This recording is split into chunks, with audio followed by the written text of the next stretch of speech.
afternoon, everybody, and welcome. I guess we don't have enough seats today. Wow.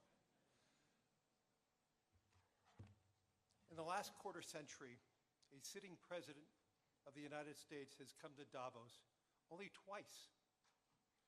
Both times it was Donald Trump. So when I asked to serve in this new role that I have, he was one of the first leaders I called and invited to return. I first met the president about 25 years ago, but I worked most closely with him during the early months of COVID. This was March 2020. Markets were under extreme stress. Some economists were warning we could be headed towards a second Great Depression. What stood out to me during the extraordinary period was a president's willingness to bring together people from governments, from business, across institutions, across perspectives, to think differently, and importantly, to act decisively. That instinct to act, especially in pivotal moments, is one reason I think he values the World Economic Forum. It is a unique institution that brings together the largest combination of government officials, business leaders, technology leaders, civil society and NGO leaders, anywhere in the world for a genuine dialogue, and particularly, importantly, this year. Thankfully, this group is meeting under better economic circumstances than during the pandemic, but once again, we're forcing very serious different economic conditions around the world.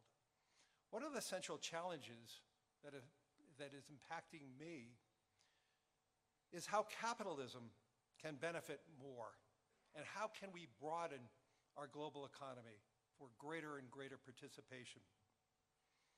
That is a question where the president has shown real leadership through investing in infrastructure, reducing barriers to growth, and initiatives like the Trump account, designed to give more Americans a direct stake in the growth of the U.S. economy. As he enters the second year of his second term, we are interested in hearing his plans for 2026 and beyond, and will no doubt create more and more conversation. And that's what the forum is about, a serious conversation in the spirit of dialogue. Discussions where the world is headed, where are we going, and these discussions would be incomplete without the President of the United States, the most important leader in the world. We appreciate him here, so let me introduce and welcome back to Davos the President of the United States, Donald J. Trump.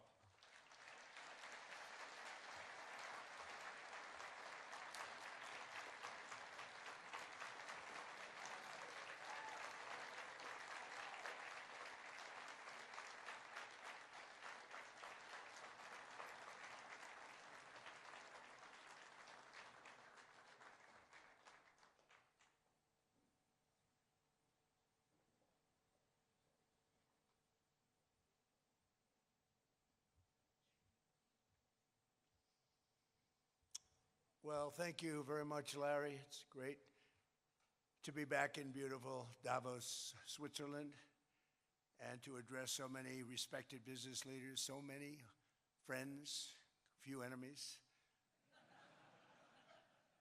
and all of the distinguished guests. It's a who's who, I will say that.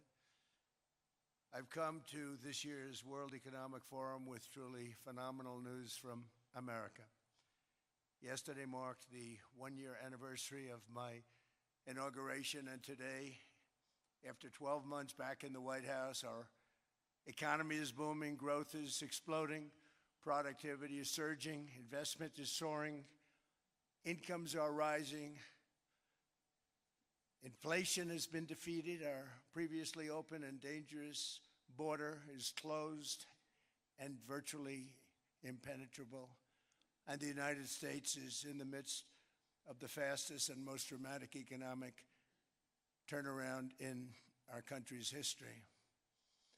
Under the Biden administration, America was plagued by the nightmare of stagflation, meaning low growth, and high inflation, a recipe for misery, failure, and decline. But now, after just 1 year of my policies, we are witnessing the exact opposite: virtually no inflation and extraordinarily high economic growth. Growth like I believe you'll see very shortly our country has never seen before, perhaps no country has ever seen before. Over the past 3 months, core inflation has been just 1.6%. Meanwhile, fourth quarter growth is projected to be 5.4%, far greater than anybody other than myself and a few others had predicted. Since the election, the stock market has set 52 all-time high records. So that's in 1 year, 52 records, adding $9 trillion in value to retirement accounts, 401ks, and people's savings. People are doing very well. They're very happy with me. Since my inauguration, we've lifted more than 1.2 million people off of food stamps, and after 4 years in which Biden secured less than $1 trillion of new investment in our country. Think of that, $1 trillion, substantially less than that. In 4 years, we've secured commitments for a record-breaking $18 trillion, and we think when the final numbers come out, they'll be closer to $20 trillion of investment. That's never been done by any country at any time, not even close. Just over 1 year ago, under the radical left Democrats, we were a dead country. Now we are the hottest country anywhere in the world. In fact, the United States economy is on pace to grow at double the rate that was projected by the IMF just last April. And with my growth and tariff policies, it should be much higher. I really believe we can be much higher than that. And this is all great news, and it's great for all nations. The USA is the economic engine on the planet, and when America booms, the entire world booms. It's been the history. When it goes bad, it goes bad.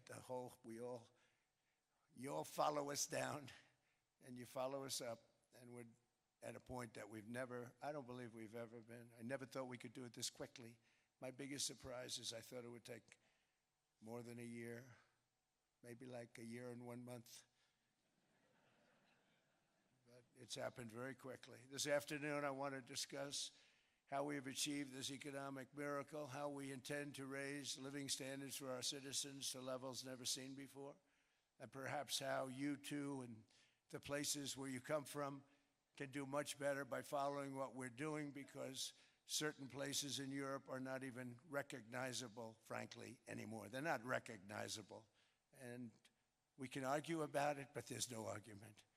Friends come back from different places. I don't want to insult anybody and say I don't recognize it. And that's not in a positive way. That's in a very negative way. And I love Europe, and I want to see Europe go good, but it's not heading in the right direction.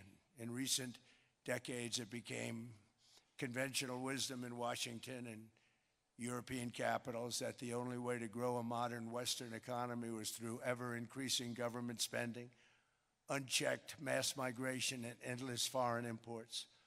The consensus was that so-called dirty jobs and heavy industry should be sent elsewhere, that affordable energy should be replaced by the Green New Scam, and that countries could be propped up by importing new and entirely different populations from faraway lands.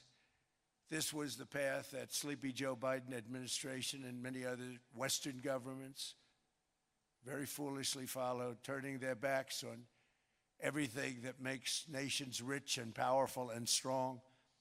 And there's so much potential in so many nations. The result was record budget and trade deficits and a growing sovereign deficit driven by the largest wave of mass migration in human history. We've never seen anything like it. Quite frankly, many parts of our world are being destroyed before our very eyes, and the leaders don't even understand what's happening. And the ones that do understand aren't doing anything about it. Virtually all of the so-called experts predicted my plans to end this failed model would trigger a global recession and runaway inflation. but we have proven them wrong. It's actually just the opposite. In 1 year, our agenda has produced a transformation like America has not seen in over 100 years. Instead of closing down energy plants, we're opening them up. Instead of building ineffective, money-losing windmills, we're taking them down and not approving any. Instead of empowering bureaucrats, we're firing them, and they're going out and getting jobs in the private sector for 2 and 3 times what they were making in government. So they started off hating me when we fired them, and now they love me. Instead of raising taxes on domestic producers, we're lowering them and raising tariffs on foreign nations to pay for the damage that they've caused. In 12 months, we have removed over 270,000 bureaucrats from the federal payrolls, the largest single-year reduction in government employment since the end of World War II.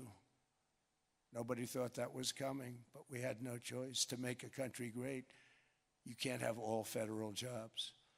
We've cut federal spending by $100 billion and slashed the federal budget deficit by 27% in the single year. It's going to go down quite a bit more from that, driving inflation way down from the record highs of the Biden administration. Every month, they went up and up and up. I promised to cut 10 old regulations for every single new regulation, but instead I've cut, actually till this point, 129 regulations for every 1 new regulation approved. So every time they come in with a new regulation, we do at least 10, but so far it's averaging out to 129, if you can believe it. In July, we passed the largest tax cuts in American history, including no tax on tips, no tax on overtime, no tax on Social Security for our great seniors. We also provided 100% expensing, that's the one they like, and bonus depreciation for all new equipment and capital investments to help companies expand and shift production to America. They are so in love with that. They build a plant, they're able to deduct it immediately, the whole thing, rather than waiting 38 to 41 years in the old days.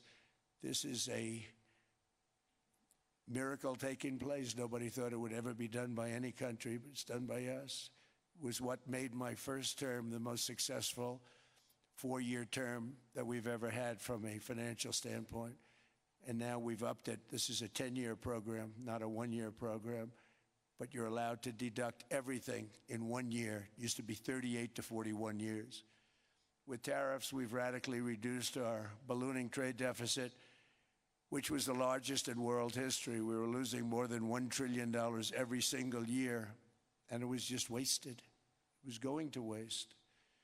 But in 1 year, I slashed our monthly trade deficit by a staggering 77%, and all of this with no inflation, something everyone said could not be done. There were a couple of brilliant people that actually thought I was doing the right thing. I thought I was doing the right thing. Now they all think I'm doing the right thing because they can't believe the numbers. American exports are now up by more than $150 billion. Domestic steel production is up by 300,000 tons a month, and it's doubling over the next 4 months. It's doubling and tripling, and we have steel plants being built all over the country. Nobody thought they'd see that. Factory construction is up by 41%, and that number is really going to skyrocket right now because that's during a process that they're putting in to get their approvals, and we've given very, very quick, fast approvals. In the process, we've made historic trade deals with partners covering 40% of all U.S. trade. Some of the greatest companies and countries in the world. We have countries as our partner, too. The European nations, Japan, South Korea. They're our partners. They've gone into massive deals with us, especially on oil and gas. And these agreements raise growth and cause stock markets to boom, not only in the U.S., but virtually every country that came to make a deal because, as you've learned, when the United States goes up, you follow. It's really become a staple In America, I've stopped the nation-wrecking energy policies that drive up prices while sending jobs and factories to the world's worst polluters. They are indeed polluters. Under Sleepy Joe Biden, new domestic oil and gas leases fell by 95%. Think of that. And they wonder, why was gasoline going up so fast? The gasoline actually topped $5 a gallon, and some places $7 a gallon, and more than 100 major power plants were violently shut down by incompetent people that had no idea what the hell they were doing. Under my leadership, U.S. natural gas production is at an all-time high, by far. U.S. oil production is up by 730,000 barrels a day, and last week we picked up 50 million barrels from Venezuela alone. Venezuela has been an amazing place for so many years, but then they went bad with their policies. 20 years ago, it was a great country, and now it's got problems, but we're helping them. And those 50 million barrels, we're going to be splitting up with them, and they'll be making more money than they've made in a long time. Venezuela is going to do fantastically well. We appreciate all of the cooperation we've been giving. We've been given great cooperation. Once the attack ended, and they said, let's make a deal. More people should do that. But Venezuela is going to make more money in the next 6 months than they've made in the last 20 years. Every major oil company is coming in with us. It's amazing. It's a beautiful thing to see. The leadership of the country has been very good. They've been very, very smart. The price of gasoline is now below $2.50 a gallon in many states, $2.30 a gallon in most states, and will soon be averaging less than $2 a gallon. In many places, it's already down even lower, $1.95 a gallon. Numerous states are at $1.99, numbers that nobody has heard for years. Actually, since my last administration, we got it down to around those numbers. I've signed an order directing and approval of many new nuclear reactors. We're going heavy into nuclear. I was not a big fan because I didn't like the risk, the danger. But they have the progress they've made with nuclear is unbelievable, and the safety progress they've made is incredible. We're very much into the world of nuclear energy, and we can have it now at good prices and very, very safe. And we're leading the world in AI by a lot. We're leading China by a lot. I think President Xi respects what we've done, in part because I've allowed these big companies building these massive buildings to build their own electric capacity. They're building their own power plants, which when added up is more than any country anywhere in the world is doing. I read recently an article in the Wall Street Journal that China's creating so much energy, and they are, I got to hand it to them. But we're creating as much or more, and we're letting them do that. I'm very proud of it. It was my idea. I said, you can't create this much energy. We needed more than double the energy currently in the country just to take care of the AI plants. And I said, we can't do that. We have an old grid system. And I came up with the idea, you know, you people are brilliant. You have a lot of money. Let's see what you can do. You can build your own electric generating plants. And they looked at me. They didn't believe me. All of the names that are, I think, in the room right now, if you want to know the truth, they didn't believe it. And I said, no, you can't. They came back 2 weeks and they didn't have the plant. They said, we thought you were kidding. I said, no, not only am I not kidding, you're going to have your approvals within 2 weeks. I always say nuclear will take 3 weeks. But most aren't going that. They're going oil and gas. They're even going coal in some cases. Because of my landslide election victory, the United States avoided the catastrophic energy collapse which befell every European nation that pursued the Green New Scam, perhaps the greatest hoax in history. The Green New Scam, windmills all over the place, destroy your land, destroy your land. Every time that goes around, you lose $1,000. You're supposed to make money with energy, not lose money. Here in Europe, we've seen the fate that the radical left tried to impose on America. They tried very hard. Germany now generates 22% less electricity than it did in 2017. And it's not the current chancellor's fault. He's solving the problem. He's going to do a great job. But what they did before he got there, I guess that's why he got there. And electricity prices are 64% higher. The United Kingdom produces just 1/3 of the total energy from all sources that it did in 1999. Think of that, 1/3. And they're sitting on top of the North Sea, one of the greatest reserves anywhere in the world, but they don't use it. And that's one reason why their energy has reached catastrophically low levels with equally high prices. High prices, very low levels. Think of that, 1/3. And you're sitting on top of the North Sea. And they like to say, well, you know, that's depleted. It's not depleted. It's got 500 years. They haven't even found the oil. The North Sea is incredible. They don't let anybody drill. Environmentally, they don't let them drill. They make it impossible for the oil companies to go. They take 92% of the revenues. So the oil companies say, we can't do it. They came to see me. Is there anything you can do? I want Europe to do great. I want UK to do great. They're sitting on one of the greatest energy sources in the world, and they don't use it. In fact, their electricity prices have soared 139%. There are windmills all over Europe. There are windmills all over the place, and they are losers. One thing I've noticed is that the more windmills a country has, the more money that country loses and the worse that country is doing.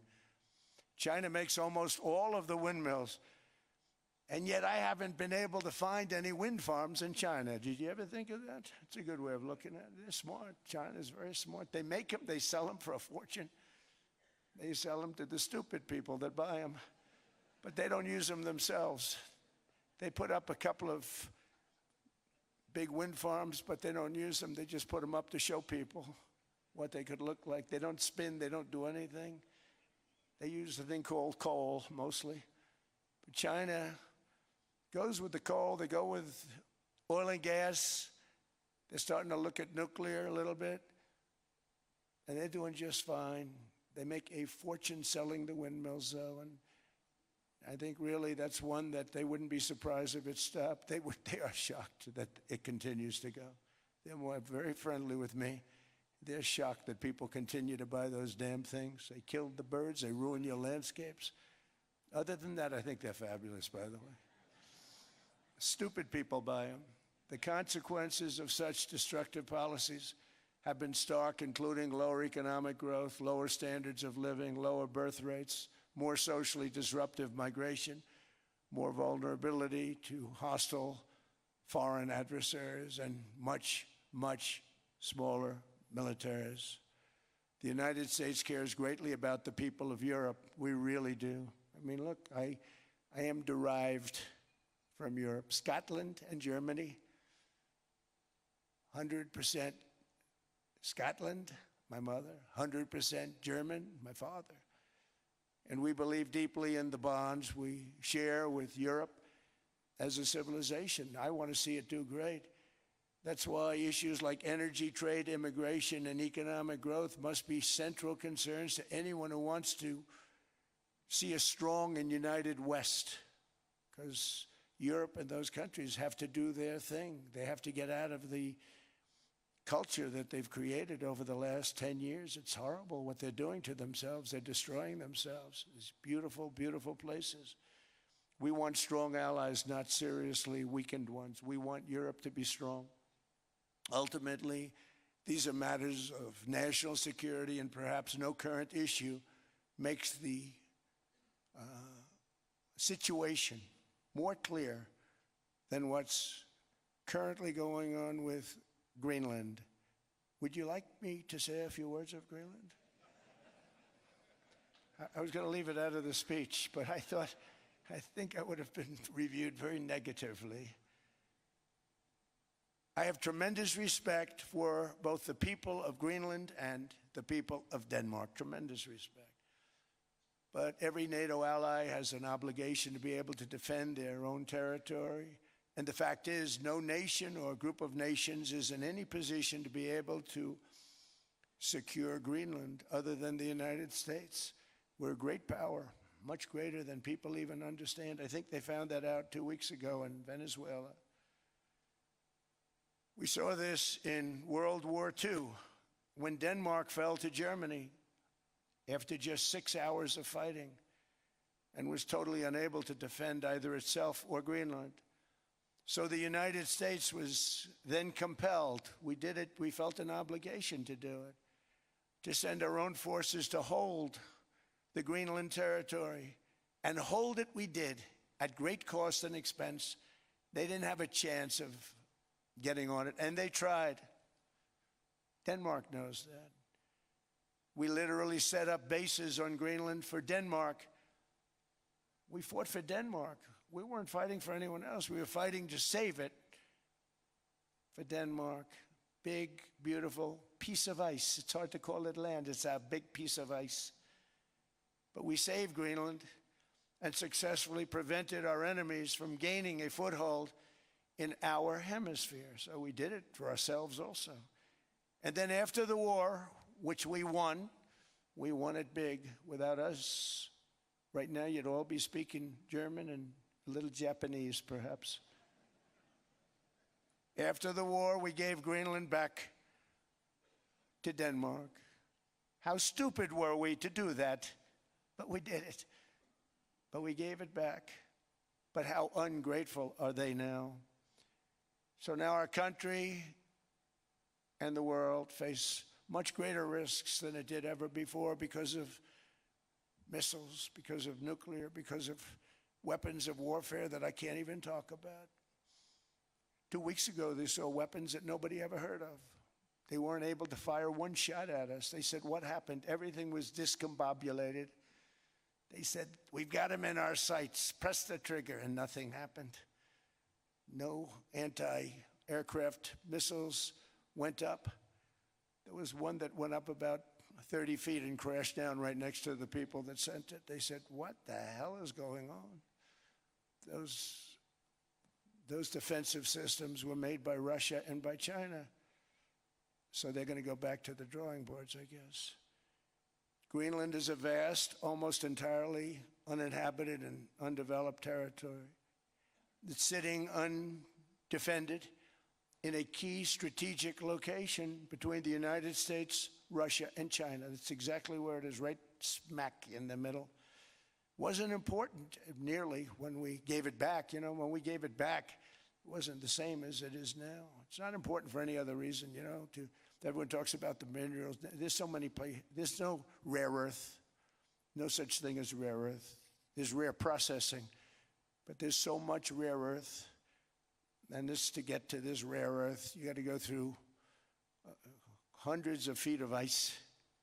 That's not the reason we need it. We need it for strategic national security and international security. This enormous unsecured island is actually part of North America on the northern frontier of the Western Hemisphere. That's our territory. It is therefore a core national security interest of the United States of America. And in fact, it's been our policy for hundreds of years to prevent outside threats from entering our hemisphere. And we've done it very successfully. We've never been stronger than we are now. That's why American presidents have sought to purchase Greenland for nearly 2 centuries. You know, for 2 centuries they've been trying to do it. They should have kept it after World War II, but they had a different president. That's all right. People think differently. Much more necessary now than it was at that time, however. In 2019, Denmark said that they would spend over $200 million to strengthen Greenland's defenses. But as you know, they spent less than 1% of that amount. 1%. There's no sign of Denmark there. And I say that with great respect for Denmark, whose people I love, whose leaders are very good. It's the United States alone that can protect this giant mass of land, this giant piece of ice, develop it and improve it and make it so that it's good for Europe and safe for Europe and good for us. And that's the reason I'm seeking immediate negotiations to once again discuss the acquisition of Greenland by the United States, just as we have acquired many other territories throughout our history, as many of the European nations have. They've acquired. There's nothing wrong with it. Many of them. Some went in reverse, actually, if you look. Some had great, vast wealth, great, vast lands all over the world. They went in reverse. They're stuck back where they started. That happens too. But some grow. But this would not be a threat to NATO. This would greatly enhance the security of the entire alliance, the NATO alliance. The United States is treated very unfairly by NATO. I want to tell you that. And when you think about it, nobody can dispute it. We give so much and we get so little in return. And I've been a critic of NATO for many years. And yet I've done more to help NATO than any other president by far, than any other person. You wouldn't have NATO if I didn't get involved in my first term. The war with Ukraine is an example. We are thousands of miles away, separated by a giant ocean. It's a war that should have never started, and it wouldn't have started if the 2020 U.S. presidential election weren't rigged. It was a rigged election. Everybody now knows that. They found out. People will soon be prosecuted for what they did. It's probably breaking news, but it should be. It was a rigged election. Can't have rigged elections. You need strong borders, strong elections, and ideally a good press. I always say it. Strong borders, strong elections, free, fair elections, and a fair media. The media is terrible. It's very crooked. It's very biased, terrible. But someday it'll straighten out because it's losing all credibility. Think of it. When I went in a landslide, a giant landslide, won all 7 swing states, won the popular vote, won everything, and they only get negative press. That means that it has no credibility. And if they're going to get credibility, they're going to have to be fair. So you need a fair press. But you also need those other elements. And I inherited a terrible, terrible situation. If you look, the border was open. The inflation was raging. Everything was bad with the United States when I came into office. But I also inherited a mess with Ukraine and Russia, something that would have never happened. And I know Putin very well. He and I would discuss Ukraine. It was the apple of his eye, but he wasn't going to do anything. I said, Vladimir, you're not doing it.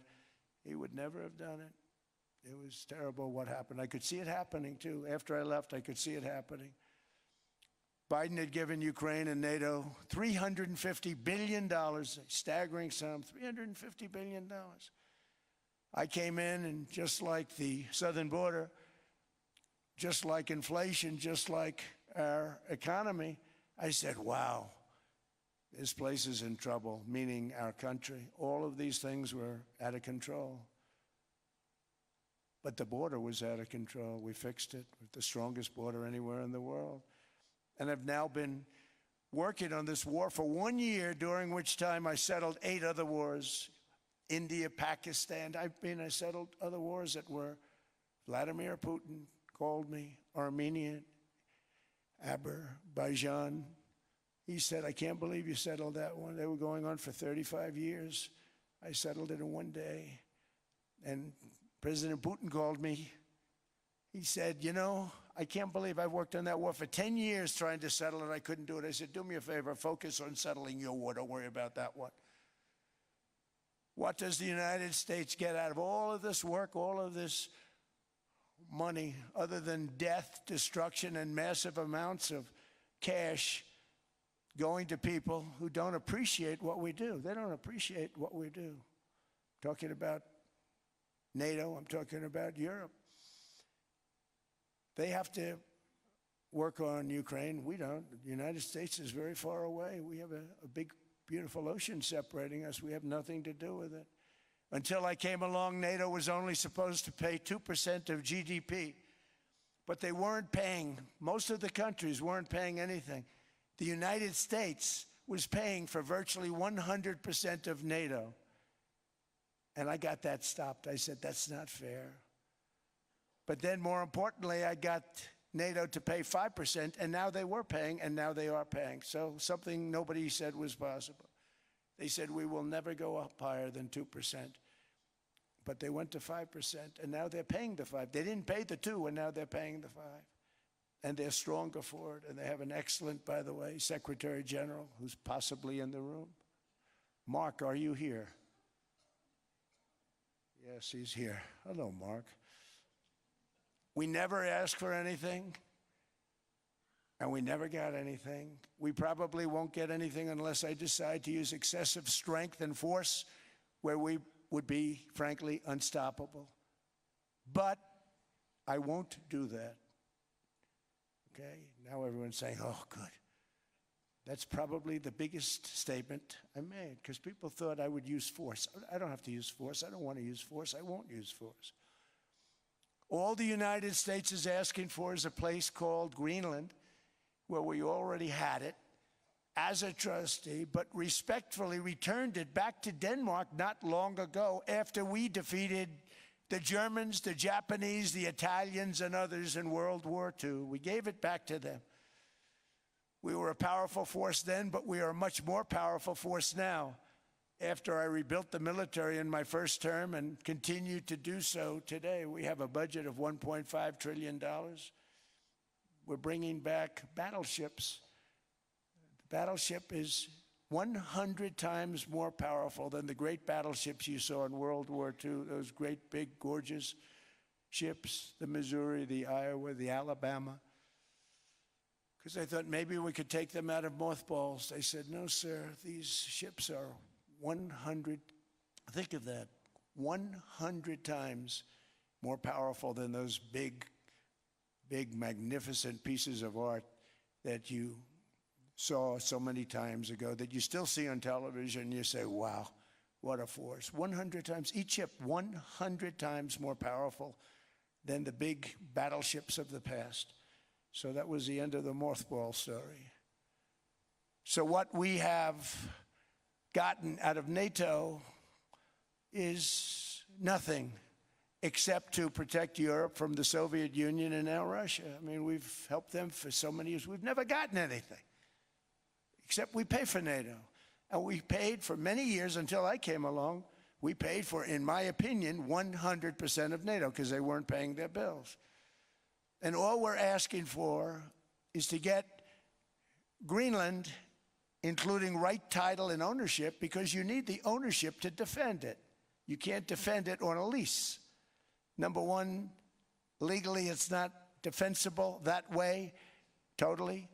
And number two, psychologically, who the hell wants to defend a license agreement or a lease, which is a large piece of ice in the middle of the ocean where if there is a war, much of the action will take place on that piece of ice. Think of it. Those missiles would be flying right over the center of that piece of ice. All we want from Denmark for national and international security and to keep our very energetic and dangerous potential enemies at bay is this land on which we're going to build the greatest golden dome ever built. We're building a golden dome that's going to, just by its very nature, going to be defending Canada.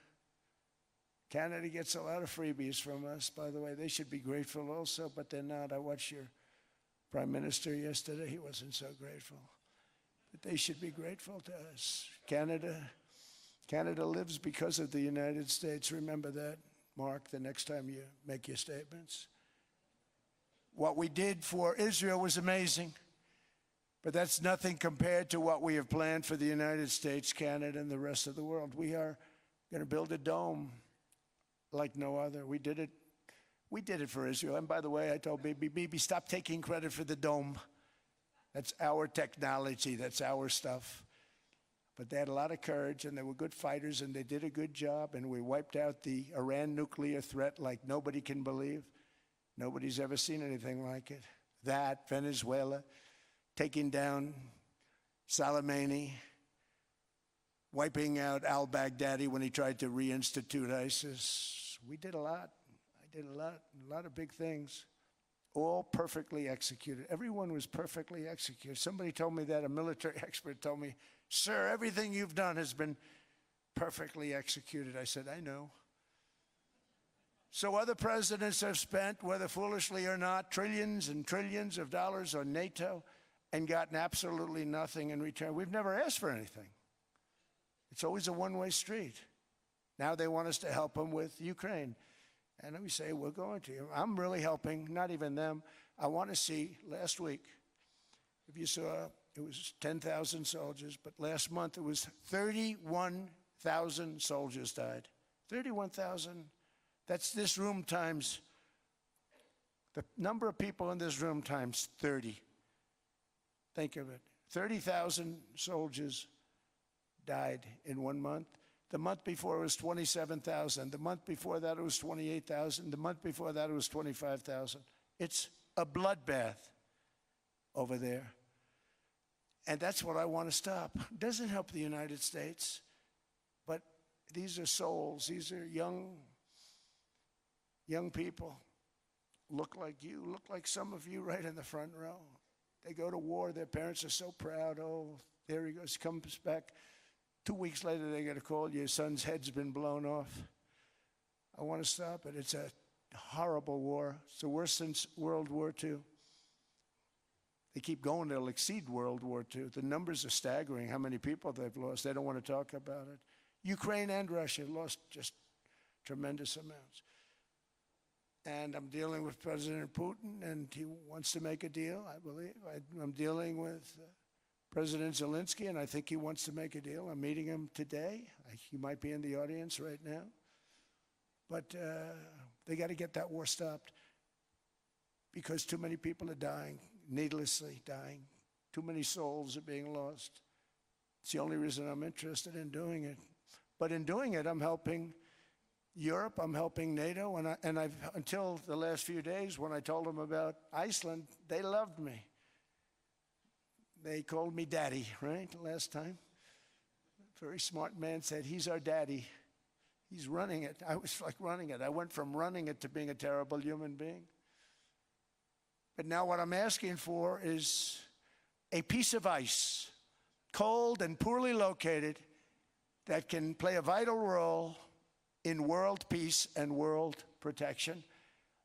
It's a very small ask compared to what we have given them for many, many decades. But the problem with NATO is that we'll be there for them 100%. But I'm not sure that they'd be there for us. If we gave them the call, gentlemen, we are being attacked. We're under attack by such and such a nation. I know them all very well. I'm not sure that they'd be there. I know we'd be there for them. I don't know that they'd be there for us. So with all of the money we expend, with all of the blood, sweat, and tears, I don't know that they'd be there for us. They're not there for us on Iceland, that I can tell you. I mean, our stock market took the first dip yesterday because of Iceland. So Iceland's already cost us a lot of money.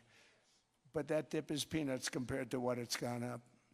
And we have an unbelievable future in that stock. That stock market is going to be doubled. We're going to hit 50,000, and that stock market's going to double in a relatively short period of time because of everything that's happening. But this is a good example. After giving NATO and European nations trillions and trillions of dollars in defense, they buy our weapons. We make the greatest weapons in the world, but now we're going to make them faster, much faster. You saw that. I put a cap on the salaries, and I put no buybacks, no stock buybacks, no various other things that they were doing.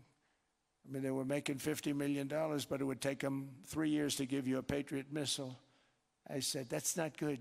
My chauffeur can do a better job than that, and he makes slightly less than 50.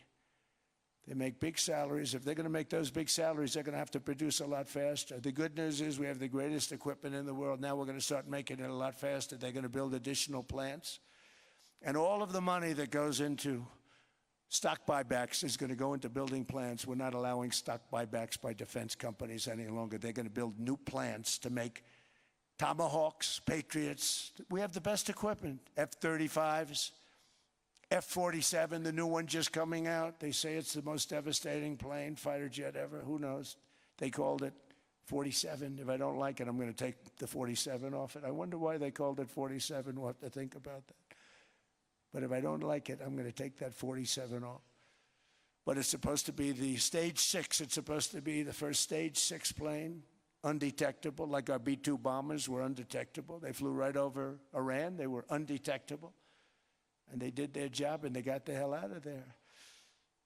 So we want a piece of ice for world protection, and they won't give it. We've never asked for anything else, and we could have kept that piece of land, and we didn't. So they have a choice. You can say yes, and we will be very appreciative, or you can say no, and we will remember.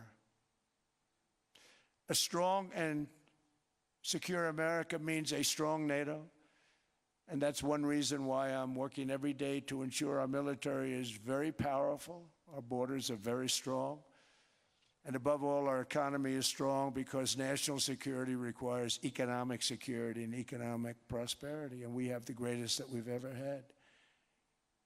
Biden and his allies destroyed our economy and gave us perhaps the worst inflation in American history. They say 48 years, I say forever, but I think 48 years is the equivalent to forever.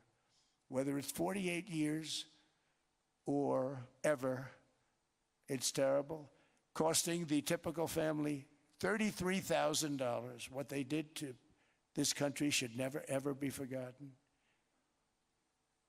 It's early, but he has to be rated as the worst president we've ever had by far.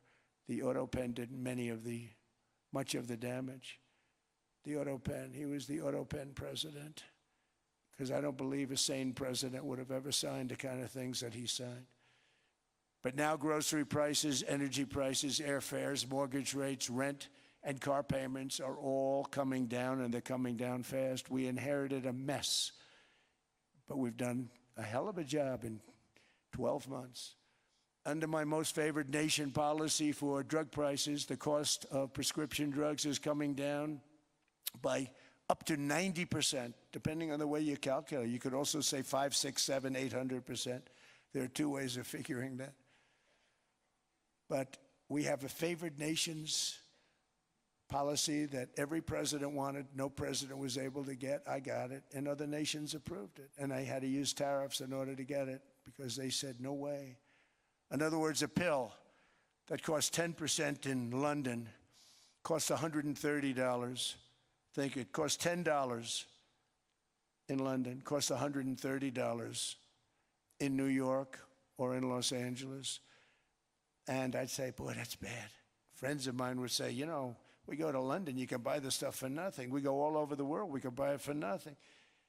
Because basically America was subsidizing every nation in the world because presidents allowed them to get away with it. It became very tough. So when I called up Emmanuel Macron, I watched him yesterday with those beautiful sunglasses.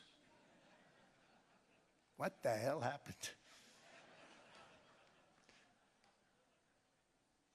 But I watched him sort of be tough. But he was at $10 for a pill. And I said, Emmanuel, and I have all the big pharmaceutical companies are in total agreement. It wasn't easy, by the way. They're tough, smart. They've been getting away with the scam for a long time. But they gave it up. But they said, you'll never get the countries to approve it. I said, why is that? Because they won't. They always said, we're not paying any more. Get the rest for the United States. So over the years, they stayed the same. We just went up, up, up. And I mean, we would pay 13, 14, 15 times more than certain countries would. So I said, no, they'll approve it 100%. Sir, you'll never get them to approve it. I said, I guarantee you. But I actually started with Emmanuel, who probably is in the room too. And I like him. I actually like him. Hard to believe, isn't it? And I said, Emmanuel, you're going to have to lift the price of that pill to $20, maybe $30. Think of that. That means it's a doubling of prescription drugs. Might be a tripling, might be a quadrupling. It's not easy. No, no, no, Donald, I will not do that. I said, yes, you will, 100%. He said, no, no, no. You're asking me to double. I said, Emmanuel, you've been taking advantage of the United States for 30 years with prescription drugs. You really should do it, and you will do it. I have no doubt. In fact, I am 100% sure you're going to. No, no, no, I will not do it. Because he has to, in all fairness to him, he has to double or triple. Because the world being a bigger place than the United States, it's not that you meet in the middle. You just have to go up some, and we come down a lot. They go up a little, we come down a lot. So we're at $130, they're at 10. So they may have to go to 20 or 30. No more than that. I said, Emmanuel, you're going to be doubling or tripling? No, no, no. I said, here's the story, Emmanuel. The answer is you're going to do it, you're going to do it fast. And if you don't, I'm putting a 25% tariff on everything that you sell into the United States and a 100% tariff on your wines and champagnes. And that's about 10 times more than what I'm requesting. And you're going to do it. I don't want to go public with it, but you may make me do that. No, no, Donald, I will do it. I will do it. It took me, on average, 3 minutes a country, saying the same thing. You will do it. They all said, no, no, no, I will not do it. You're asking me to double the cost of prescription. I said, that's right, because you've been screwing us for 30 years. And they said, we will not do it. I said, that's all right. On Monday morning, we're putting a 25, 30, 50. I gave different numbers for different countries. This is also national security we're talking about. Not fair. We're not going to subsidize the whole world. And every one of those countries have agreed to do it. So one of the biggest things that I've done is the fact that we have now most favored nation. We will pay whatever the lowest price is in the entire world. So our drug prices are going to be coming down by staggering 90%. Again, you could say 1,000%, 2,000%. Depends on the way you want to figure it. But we'll go with the way the fake news likes it better because it sounds, can you imagine a 90% reduction sounds much worse. But drug prices are going to be coming down tremendously in all the nations, and I appreciate them doing it. But they did it, in all fairness, without tariffs, I wouldn't have been able to get it done. After declining $3,000 under Biden, real incomes are up in the United States by $2,000, $3,000, and even $5,000 and more. Home ownership has always been a symbol of health and vigor of American society, but that goal fell out of reach for millions and millions of people in the Biden era because interest rates went up so high. Today, I'm taking action to bring back this bedrock of the American dream. In recent years, Wall Street giants and institutional investment firms, many of you are here, many of you are good friends of mine, many of you are supporters. Sorry to do this to you, I'm so sorry.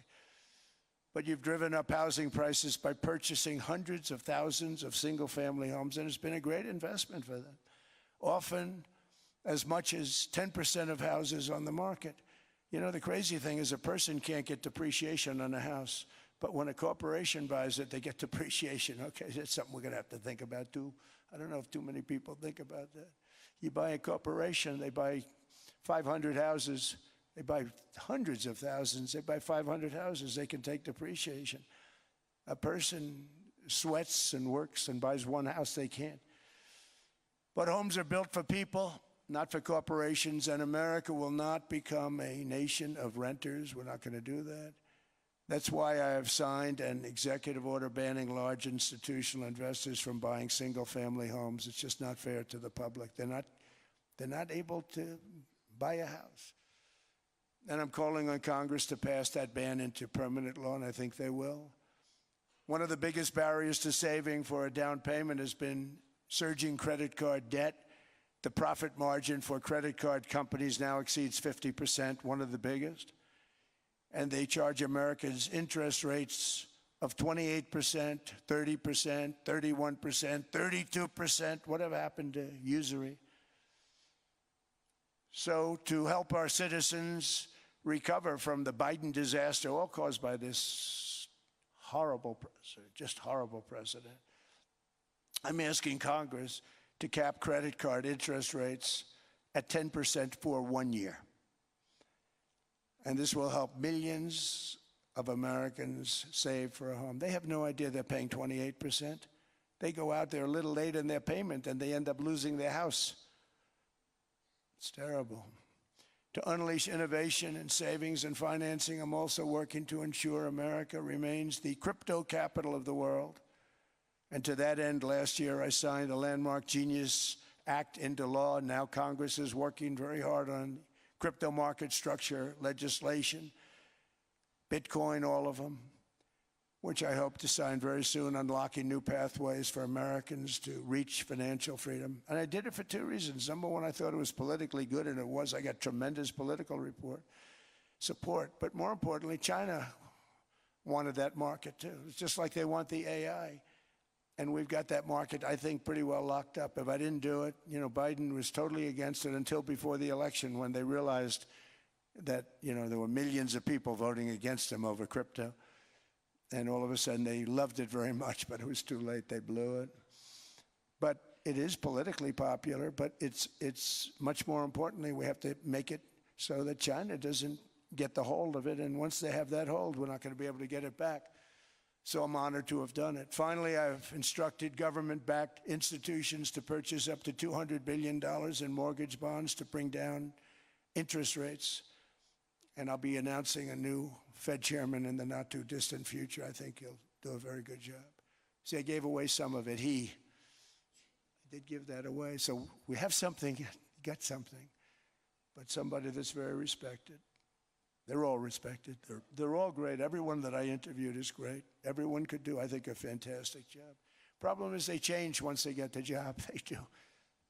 They're saying everything I want to hear, and then they get the job. They're locked in for 6 years. They get the job, and all of a sudden, let's raise rates a little bit. I call them, sir, we'd rather not talk about this. It's amazing how people change once they have the job, but it's too bad. Sort of disloyalty, but they got to do what they think is right. We have a terrible chairman right now. Jerome, too late Powell. He's always too late. And he's very late with interest rates, except before the election, he was just fine for the other side. So we're going to have somebody that's great, and we hope he does the right job. Last week, the average 30-year mortgage rate dropped below 6% for the first time in many years. Another major factor in driving up housing costs was the mass invasion of our borders. And I have to say one thing about housing, because nobody ever says this. I am very protective of people that already own a house, of which we have millions and millions and millions. And because we have had such a good run, the house values have gone up tremendously. And these people have become wealthy. They weren't wealthy. They become wealthy because of their house. And every time you make it more and more and more affordable for somebody to buy a house cheaply, you're actually hurting the value of those houses, obviously, because the one thing works in tandem with the other. And I don't want to do anything that's going to hurt the value of people that own a house, who for the first time in their lives are walking around the streets of whatever city they're in, very proud that their house is worth $500,000, $600,000, $700,000. Now, if I want to really crush the housing market, I could do that so fast and people could buy houses, but you would destroy a lot of people that already have houses. In some cases, they've mortgaged their house, and the mortgage would be very low, and all of a sudden the mortgage without any changes becomes very high, and they end up losing the house. I'm not going to hurt, and I speak with Scott, who's doing a fantastic job, and Howard, who's doing a fantastic job, and all of my people. And I always say, look, I can crush the hell out of the market. We can drop interest rates to a level, and that's one thing we do want to do. That's natural. That's good for everybody. The dropping of the interest rates, we should be paying a much lower interest rate than we are. We should be paying the lowest interest rate of any country in the world, because without the United States, you don't have a country. I mean, I had a case with Switzerland. We happened to be in Switzerland. Maybe I'll give you a quick story. But they were paying nothing. They make beautiful watches, great watches, Rolex, all of them. They were paying nothing to the United States when they sent their product in. And we had a $41 billion deficit. $41 billion with this beautiful place. Flew over it, isn't it nice?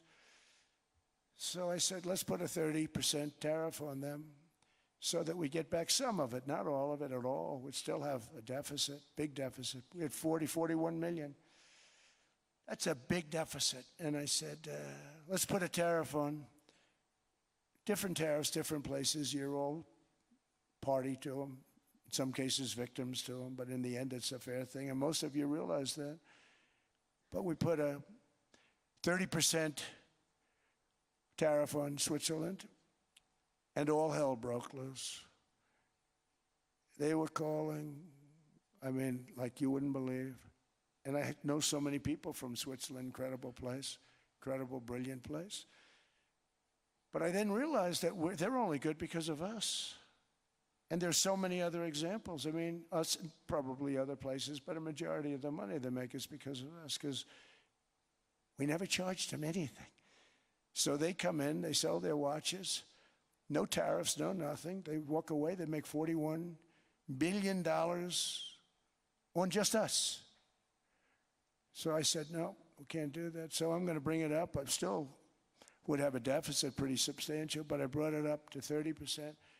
And I guess Prime Minister, I don't think President, I think Prime Minister called a woman, and she was very repetitive. She said, no, you cannot do that, 30%. You cannot do that. We are a small, small country. I said, yeah, but you have a big, big deficit. You may be small, but you have a bigger deficit than big countries. He said, no, please, you cannot do it. Kept saying the same thing over and over. We are a small country.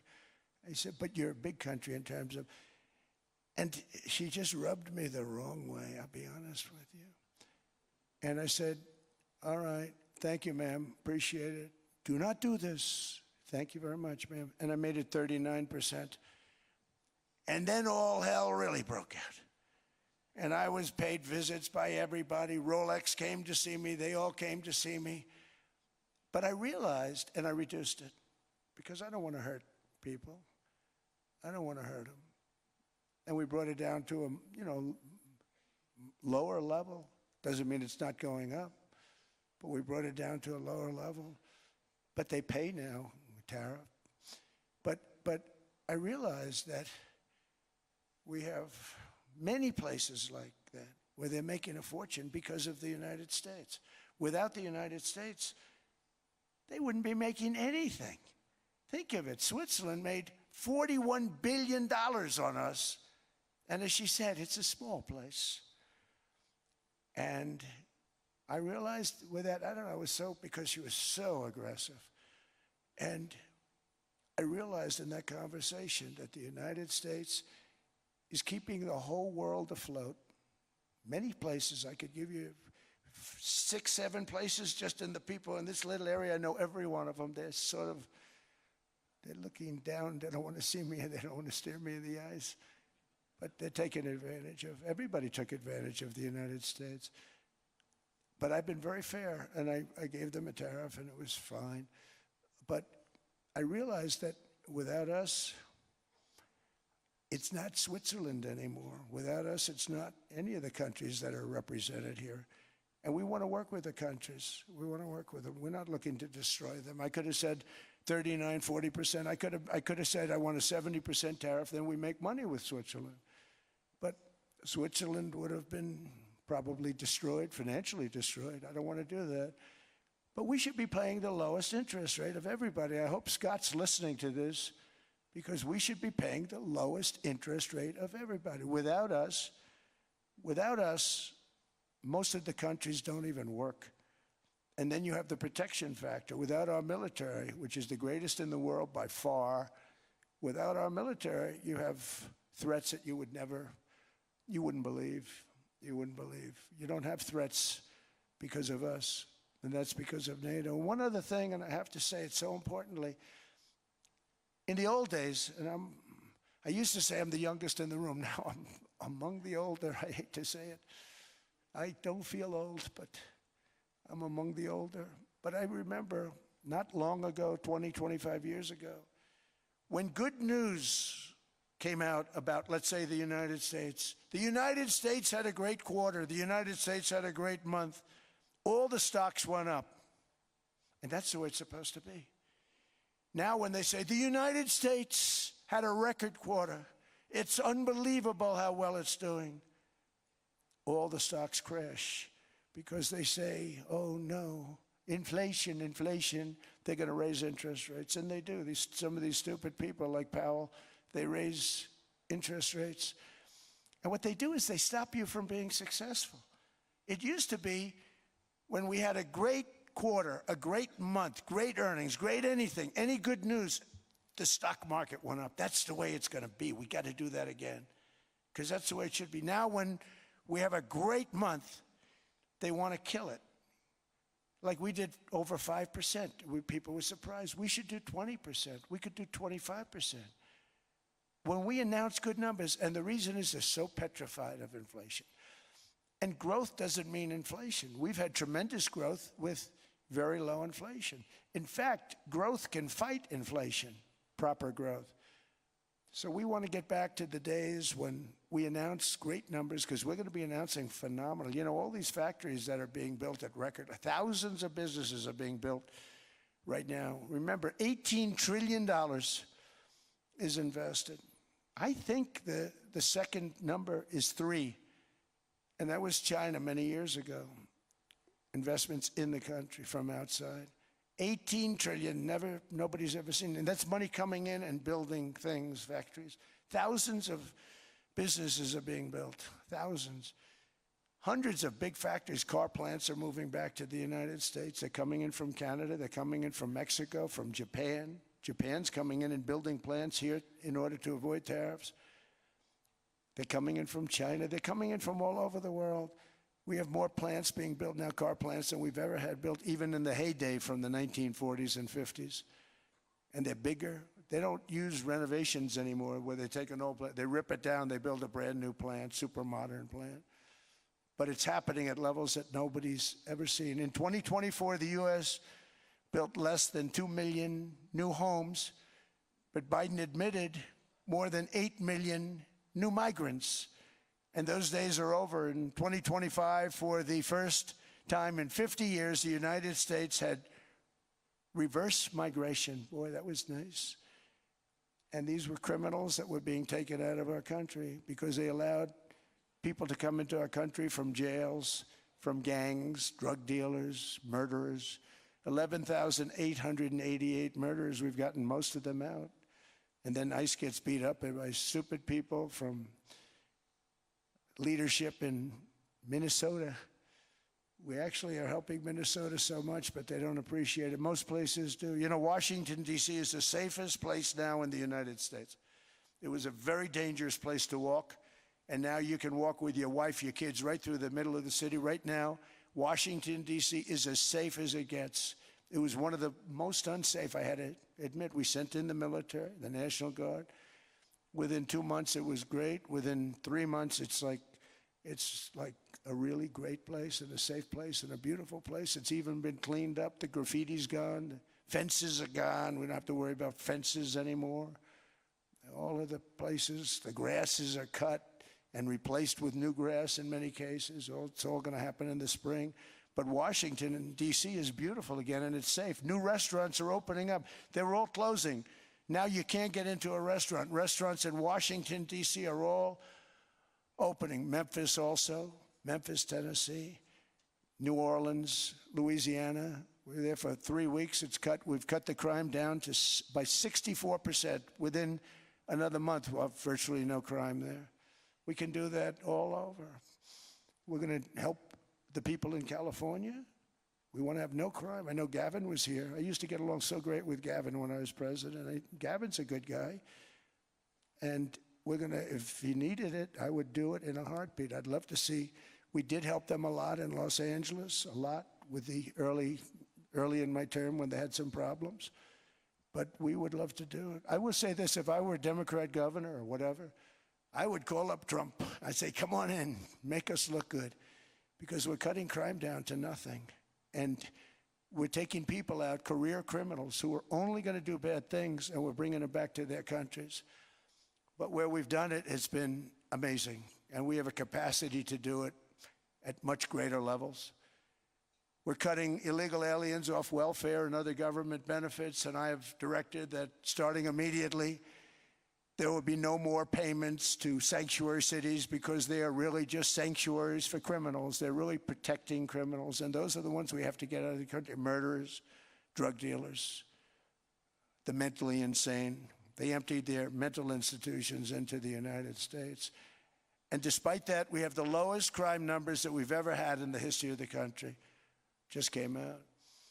But equally importantly, we're cracking down on more than $19 billion in fraud that was stolen by Somalian bandits. Can you believe that Somalian? They turned out to be higher IQ than we thought. I always say these are low IQ people. How did they go into Minnesota and steal all that money? And we have, they're pirates. They're good pirates, right? But we shoot them out of the water just like we shoot the drug boats out. They're not pirating too many boats lately, do you notice? When they go out into those boats, they want to take over a $1.5 billion tanker loaded up with oil, and they say, we're going to blow up your boat. They have powerful weapons. You hit the side of the boat, you blow the whole thing up. The insurance companies are petrified, so they say, just give them the boat. We'll give them money instead. And I don't do that. We blow them right the hell out of the water. We see them going out, we blow them out of the water. We don't have any pirates so much anymore. If we do, they won't be there long. We've cut down with the hitting of the boats that are loaded up with drugs, including submarines. Can you believe they actually buy small, they call them mini subs, very fast. They're meant for drugs. We've knocked out 2 of them. The Democrats say they were fishing. You have ruined somebody's fishing weekend, I would say. A submarine is not a fishing boat. You don't fish. But we've knocked down drugs by water, the oceans, the sea, by 97.2%. Think of that. And I actually say, who the hell are the 3%? Because I would not want to be piloting one of those boats. We knocked them down, and now we're going to start on land. We're going to knock it all out. The land is the easy part. What we did on sea is incredible, and that's our great military. The situation in Minnesota reminds us that the West cannot mass import foreign cultures, which have failed to ever build a successful society of their own. I mean, we're taking people from Somalia, and Somalia is a failed, it's not a nation. Got no government, got no police, got no military, got no nothing. And then we have this fake congressperson who they just reported is worth $30 million. You believe this? Ilhan Omar, talking about the Constitution provides me. She comes from a country that's not a country, and she's telling us how to run America. Not going to get away with it much longer, let me tell you. The explosion of prosperity and conclusion and progress that built the West did not come from our tax codes. It ultimately came from our very special culture. This is the precious inheritance that America and Europe have in common. We share it. We share it, but we have to keep it strong. We have to become stronger, more successful, and more prosperous than ever. We have to defend that culture and rediscover the spirit that lifted the West from the depths of the Dark Ages to the pinnacle of human achievement. We live in an incredible, changing period. It's an unbelievable time, but we have to take advantage of the time that we're in. In our hands are technologies that our ancestors could scarcely have. I mean, they couldn't have even dreamt some of the things that we see today. And so rapidly they're produced. I mean, AI, 2 years ago, nobody ever heard of the term, and now everybody's talking about it. And it can have some very good purpose. It could also have some dangerous purpose, and for that we have to watch out. But some tremendous things are happening because of it. And we're leading by so much. We're doing so well. But opportunities that are bigger and grander than ever before in human history are right before us. It is the pioneers in this room. Many of you in this room are true pioneers. You're truly brilliant people. Just your ability to get a ticket is brilliant because you have about 50 people for every seat. I don't know what, that's Larry. Everything Larry touches turns to gold. He made this very successful. But you're in this room, And some of you are the greatest leaders anywhere in the world. You're the greatest brains anywhere in the world. And the future is unlimited, and to a large part because of you. And we have to protect you, and we have to cherish you. I always say we have to cherish our brilliant people because there aren't many of them. So together with confidence, boldness, and persistence, let us lift up our people, grow our economies, defend our shared destiny, and build a future for our citizens that is more ambitious, more exciting, more inspiring, and greater than the world has ever seen. We're in a position to do things that nobody else has ever even thought of before. And many of the people in this room are the ones that are doing it, and I want to congratulate you, and I'm with you all the way. You can do things that nobody else can even think about. So I congratulate you on your tremendous success, and the United States is back, bigger, stronger, better than ever before, and I'll see you around. Thank you all very much. Thank you very much.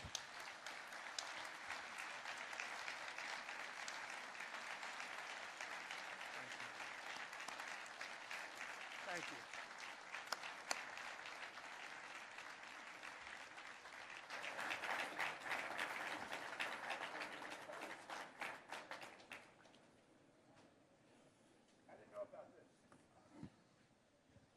This was supposed to be a nice fire chat, Mr. President. Yes, good. You I got set up. I did know. You made the job for the moderator really easy. Thank you, Mr. President, for your speech. I do have a few follow-up questions, if it's okay. Sure. I don't think I should start with Greenland, maybe. I'll start with the economy. The U.S. economy is doing really, really well. But how to sustain this growth moving forward? Because there's always a recession looming around the corner. Well, you know, the one thing about economies and recessions is sometimes you get hit unexpectedly and there's nothing you can do about it. All brilliant people, but there's nothing. One example was COVID. We had an economy going at levels like nobody had ever seen my first 2.5, 3 years. And then I heard the word pandemic, not COVID. They came up with that name over a period of time. We won't get into that. But I heard the word pandemic. And I had a poll come out that was so strong just prior to that, and I was with the two best pollsters, McLaughlin and Fabrizio, and they said, sir, George Washington and Abraham Lincoln, if they came back and ran as president and vice president, they couldn't beat you. And then what happened is the following day, I was told to stay tuned because there's something really bad happening in China. There are bodies laying all over Wuhan, right around that certain building that we talk about. I always said it came from Wuhan. It did come from Wuhan. And they were body bags. We saw it by satellite. And they said, there are strange things happening in China. And so it began. And we ended up with the COVID, and the whole world suffered. We did a phenomenal job. I don't think we got the credit we deserved. We did something that Operation Warp Speed, which some people say was one of the greatest military feats ever. We did a great job. Used our military, used a lot of people.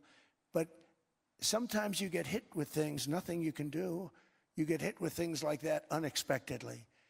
And we got through it. And when I left, the stock market was higher than it was previous to the COVID coming up. And that was, I called it a great achievement. But things happen. Bad things happen. The things that we can stop are wars if we're smart. That we can stop. Those are a matter of being intelligent and having intelligent people on the other side. Because wars are the worst of all. Wars are worse than anything. But we can stop wars because that's sort of up to us. But things like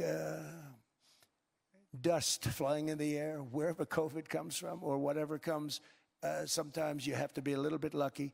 But we are poised to have an economy like no other, not only in this country, but anywhere. And you know, when you hear the kind of numbers that, I can tell you that Scott Bessent was with me the other day, and he's looking at numbers. He said, I can't.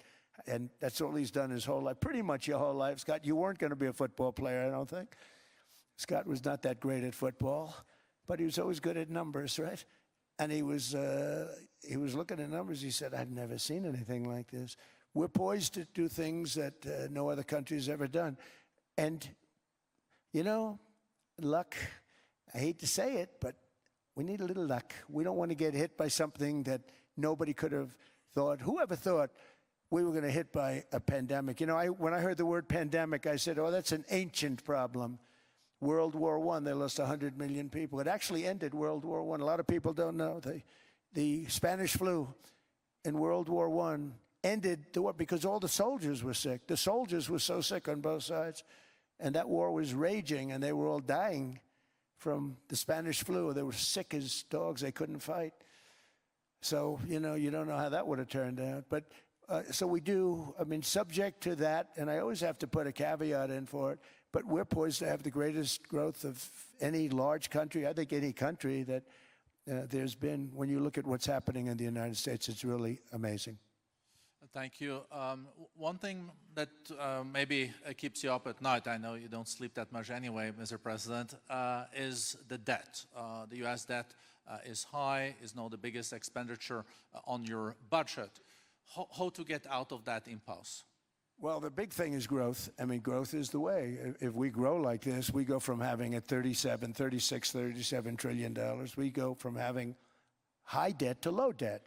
But we also are cutting expenses, you know, the old-fashioned way.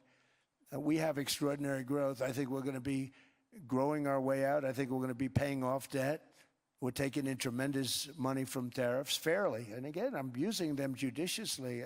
You know, Switzerland's a case study. I could have gotten much more. I could have asked for much more. But we're using them judiciously. But I think growth, most importantly, and then cutting costs. Now, if you take a look at Minnesota, $19 billion in fraud and other things. People going to airports, they came into the country, they don't have 10 cents, and they're leaving with hundreds of thousands of cash in their bags. When we get to that, and our DOJ, Pam, and Todd, and all the people that work over there, and all of the people that work in here, I can tell you, Scott Bessent is working on that. It's a priority, right? You have your whole team. We're in there looking for where this money is coming from, how much it is. It could be more than $19 billion. Can you believe that? That's just one state. If we were able to cut out 50% of the fraud, 50%, and we should be able to do better than that, we would have a balanced budget without having to talk about even growth.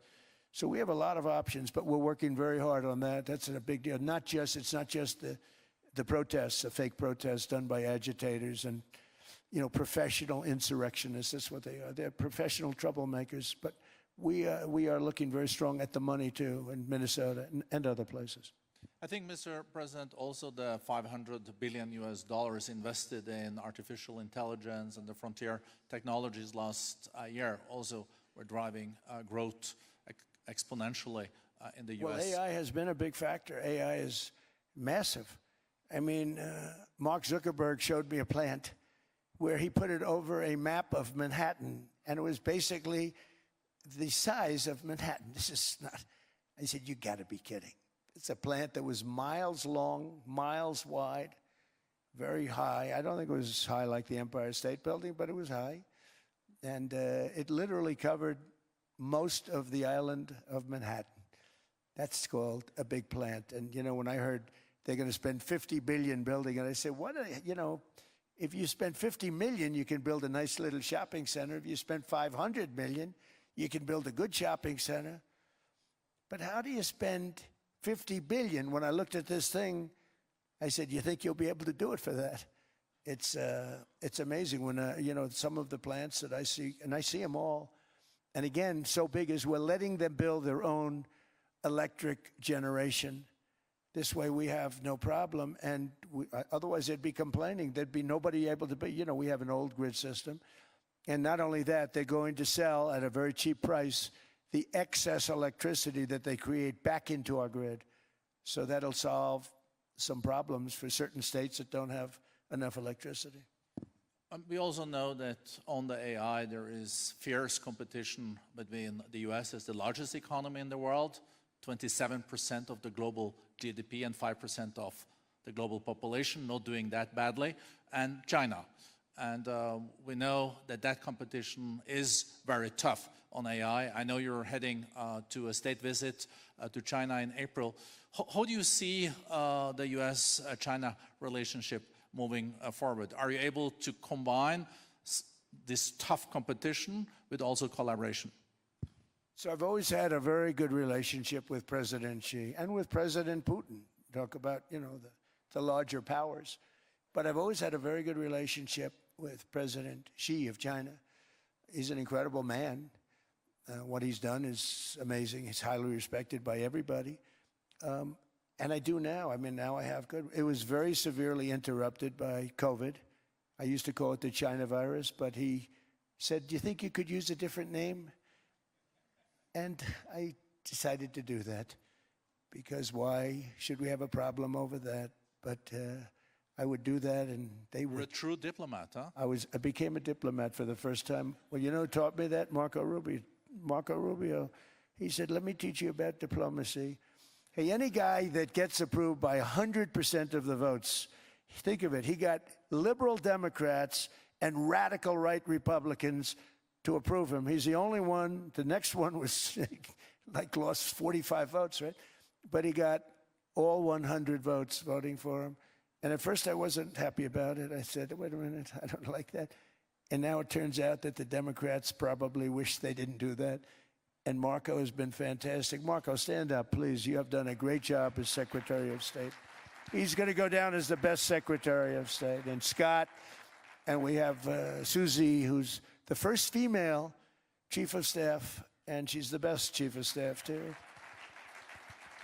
And I see Howard Lutnick, who I know spoke, and Howard's fantastic. Some of the deals we're doing are great. And I want to pay particular attention because we have Chris. And Chris, you got up and spoke, I think. He's the #1 oil man in the world, because I was going to put Doug Burgum, who's fantastic. I don't know if Doug's here. Is Doug here? Doug Burgum is fantastic. He said, "Sir, there's one man better than me." And he introduced me to Chris, and he turns out to be. So we're drilling more oil and gas now than we ever have, by almost double. Is that right, Chris? And on top of it, we got a lot coming out of Venezuela. So anyway, so we're doing great. The country is just doing great. We have great people. Thank you. And I see other people. We have Steve Witkoff. We have Jared. I got so many people. I'm in trouble, because when I go back, they're going to be people with long faces. "Sir, you didn't introduce me." I got so many people. And we have a lot of the greatest people anywhere in the world. I know them all. So I won't continue, because we'd be here all day. Thank you, Mr. President. We also know that you're a deal maker, and then maybe coming back to Greenland and Ukraine. What kind of deal in the end do you see between the US and Denmark? Because, you know, I guess you see it now as a negotiation going on, or?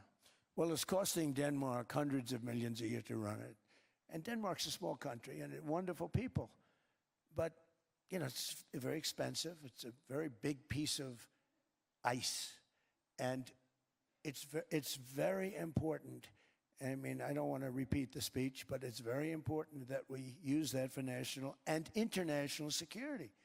That can create a power that will make it impossible for the bad guys to do anything against the perceived good ones. And it's a great block for Europe. Just like, you know, Denmark was supposed to spend hundreds of millions of dollars. They didn't spend the money. They didn't spend anything, almost. And we'll see what happens. I just say this. NATO has treated the United States of America very unfairly. We never asked for anything. We never got anything. We actually took care of the needs of NATO for years and years, which I felt was always unfair. So I got NATO to pay, because they're rich countries. But I think it's time that NATO step up. We're helping them with Ukraine. Without us, I think Putin would have gone all the way. I think we have it. I think there could have been a World War III, if you want to know the truth. If Kamala was elected, or Joe, any one of those, you know, those thinkers, I think you could have ended up in World War III. And I will say Steve Witkoff has been dealing incredibly with But we're not going to have World War III. We want to get it stopped, but we're not going to have World War III. I think if I wasn't elected, I think that could have evolved into World War III. It was a very, very bad situation, and it still is, but it's not that kind of bad. It's bad because so many young people are being killed. How close do you think there is on an agreement on Ukraine? I had the pleasure of speaking with Steve Witkoff and Jared Kushner yesterday. I know they're working hard on it. I know that they're also traveling now. Do you see this very close or still? Well, I hate to say it. I thought that was going to be so. I settled 8 wars plus, and I thought that was going to be one of my easier ones. Not the easiest. Some I settled in a matter of hours because I'm good at that stuff. You know, the United Nations should be doing this. I shouldn't be doing it, but it doesn't matter. It's got to get done. Saving a lot of lives. We're saving millions of lives. With Ukraine, Russia, there's tremendous hatred between President Zelensky and President Putin. That's not good. That's not good for settlements. We know from dealing. There's abnormal hatred. With that being said, I think Russia wants to make a deal. I think Ukraine wants to make a deal. And we're going to try getting a deal done. We're getting, I think, Steve, I think I can say that we're reasonably close. What happens is oftentimes we'll have a deal with Russia. Russia's set, and President Zelensky will not do it. You saw that when he was in the Oval Office. I was not happy. And then we'll have President Zelensky wants to make a deal, and Putin doesn't want to make the deal. It's a very difficult balance, and it's big time, and it is. You know, to use a word, it's a bloodbath. It's horrible what's happening. It's a drone war. The drones are killing, you know, thousands of people a week, thousands. We have to get it stopped. So I believe they're at a point now, I'm going to meet with President Zelensky later today. I believe they're at a point now where they can come together and get a deal done. And if they don't, they're stupid. That goes for both of them. And I know they're not stupid. But if they don't get this done, they are stupid. So I don't want to insult anyone, but you got to get this deal done. Too many people are dying. It's not worth it. President Sisi is sitting on the first row here. He spoke earlier today and also complimented you on the Gaza deal. I think there will be a signing tomorrow. Of course, there are different views on this, but how important do you think this signing is on the Board of Peace? And do you think this is going to sustain? Do you think we now will see Gaza reconstructed and billions of US dollars invested? I do. I mean, I think we have peace in the Middle East.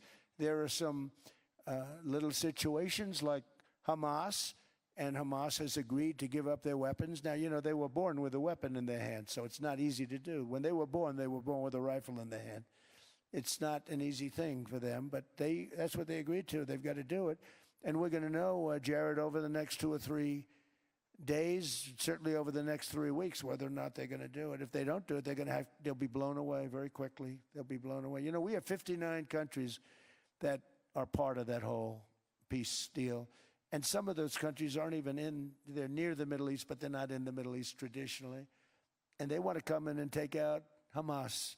They want to come in. They want to do whatever they can. There's a problem with Hezbollah in Lebanon, and we'll see what happens there, but that's a problem.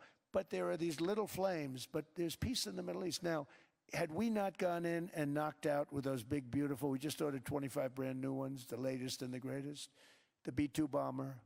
Think of them, they went in there at 2 o'clock in the morning with no moon, no light, no nothing, and every single one of those massive bombs hit its target, 100,000-pound bombs hit its target, every one of them. And then on top of it, from a submarine 300 miles away, we hit the sites with tomahawks, which is an unbelievable weapon. So, you know, we did our job. If we didn't do that, you would have never had peace in the Middle East. And the countries like Saudi Arabia, UAE, and Qatar could never have, and others could never have signed anything because you would have had this dark cloud, and the dark cloud was Iran with nuclear. Iran would, if we didn't take them out, they would have had a nuclear weapon within 2 months. They were very close to having the nuclear weapon, and we hit them hard. And it was a total obliteration. If they may try again, but they're going to have to try from a different area because that area was obliterated. Incredible thing we did. And because we did that, we were able to make peace. If we didn't do that, I would say, Jared and Steve, if we didn't do that, there was no chance of making peace because the countries I just named and other countries could have never signed off. They were afraid. They were afraid. We had a bully. The bully was Iran, the bully of the Middle East. They used to call it for years. They were the bully of the Middle East. They're not the bully of the Middle East anymore. Mr. President, I know you even had to change a plane last night, so I guess you didn't have much sleep, but I think you're but your energy is still there. I know you have several bilateral meetings. I know you're also hosting a reception. So thank you so much for coming back to Davos. Thank you so much. It's highly appreciated. Well, thank you very much. Thank you, everybody, very much.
him swing around this way, correct? Yep, Okay. wait for him. So when we see him swing around this way. Okay, he's on. He's here. Well, he stopped. Can you see? He's Okay. Then there's no point of me. here. Hold on.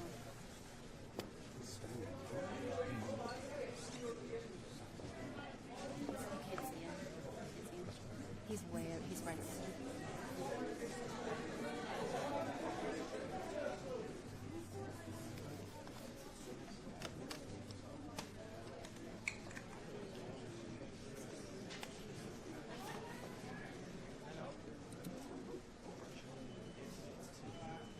This is me. This is me. Those are not me, but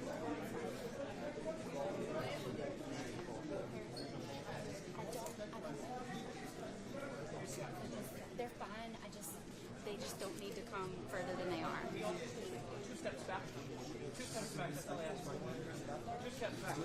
Genocide in South Africa, and are you willing to engage with the South African government? Well, now what's happening in South Africa is terrible. It's a terrible situation. What they're doing to people, a certain group of people, is unbelievable. You wouldn't think it could happen today. What would it make you believe that there is no white genocide, Mr. President, in South Africa? Well, we have seen the numbers, we've seen the records, and it is taking place. Mr. President, Mr. President, Macron's proposal, NATO to share Greenland is...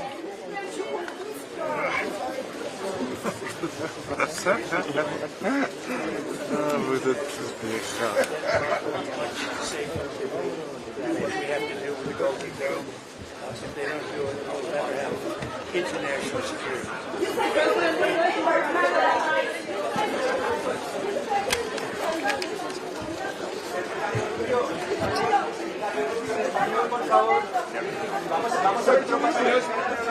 What's your plan after?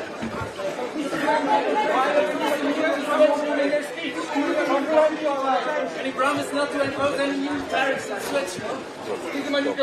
Thank you very much, everybody. Thank you very much. What do you promise? Emmanuel Macron's strategy. Tariffs and switch, Mr. President. Do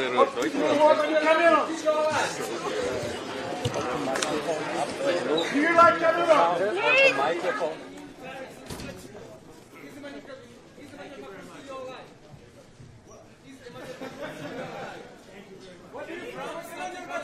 Tariffs and switch, Mr. President.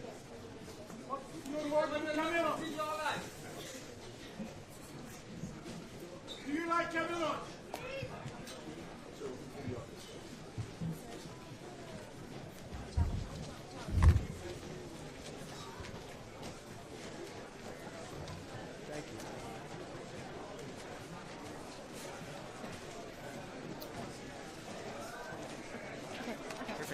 Thank you.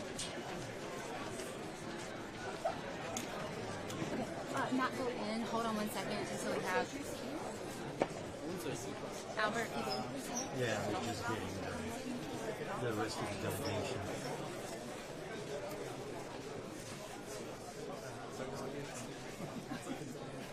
Where do you put them?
now today have thousands of dollars more in their pockets because they're paying 50% less for gasoline.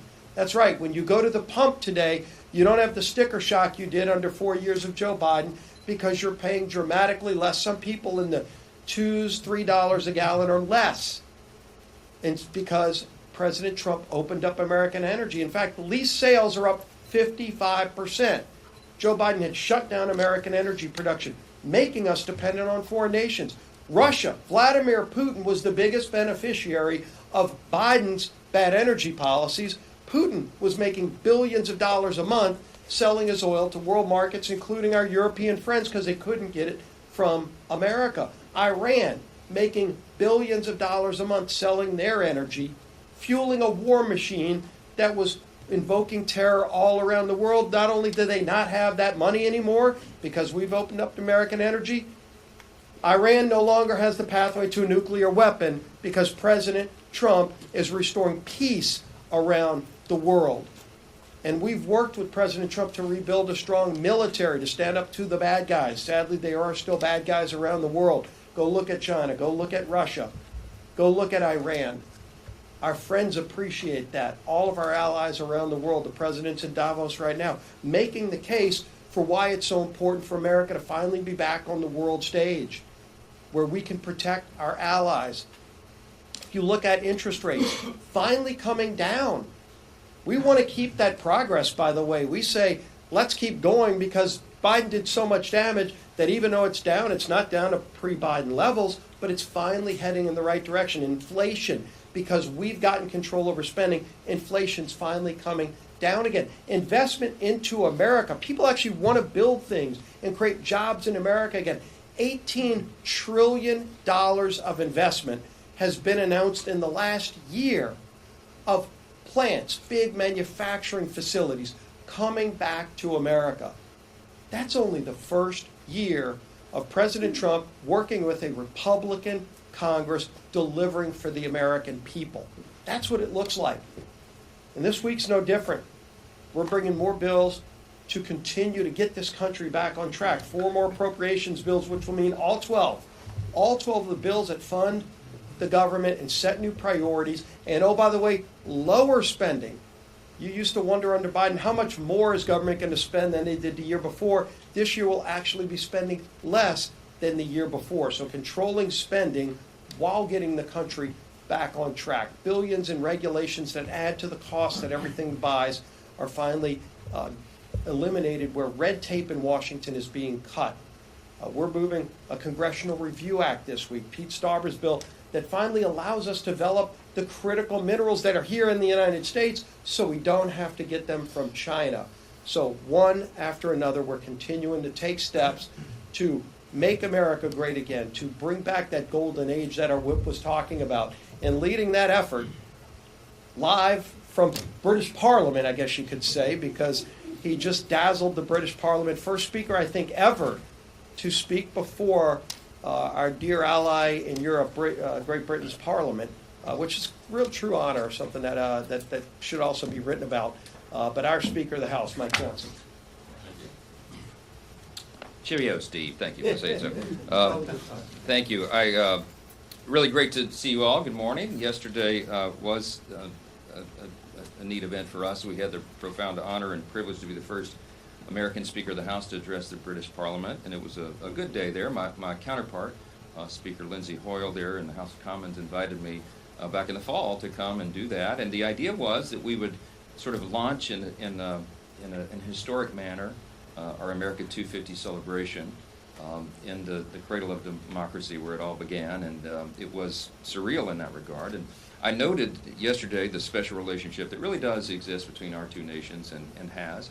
That relationship really grew and flourished and was forged in the great wars of the 20th century, and we have stood together because we have a common history and heritage, I reminded them, and one that gave rise to the greatest, most free, most successful, most powerful, most benevolent civilization that the world has ever known, and that is what Western civilization represents. And I talked with our friends there about the necessity of us standing together to defend the foundations of Western civilization, because the West is imperiled today, and those foundations are endangered because there are rising powers like China and Russia. And that is one of the things we have to keep in mind as we do all of our work.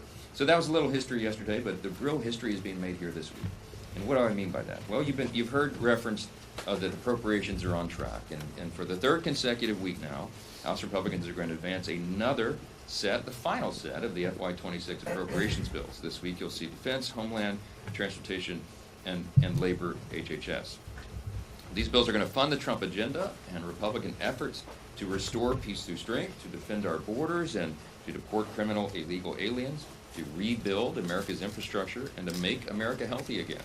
All laudable goals and things that we promised and things we're delivering on. Now, this is our final batch of appropriations bills for the fiscal year.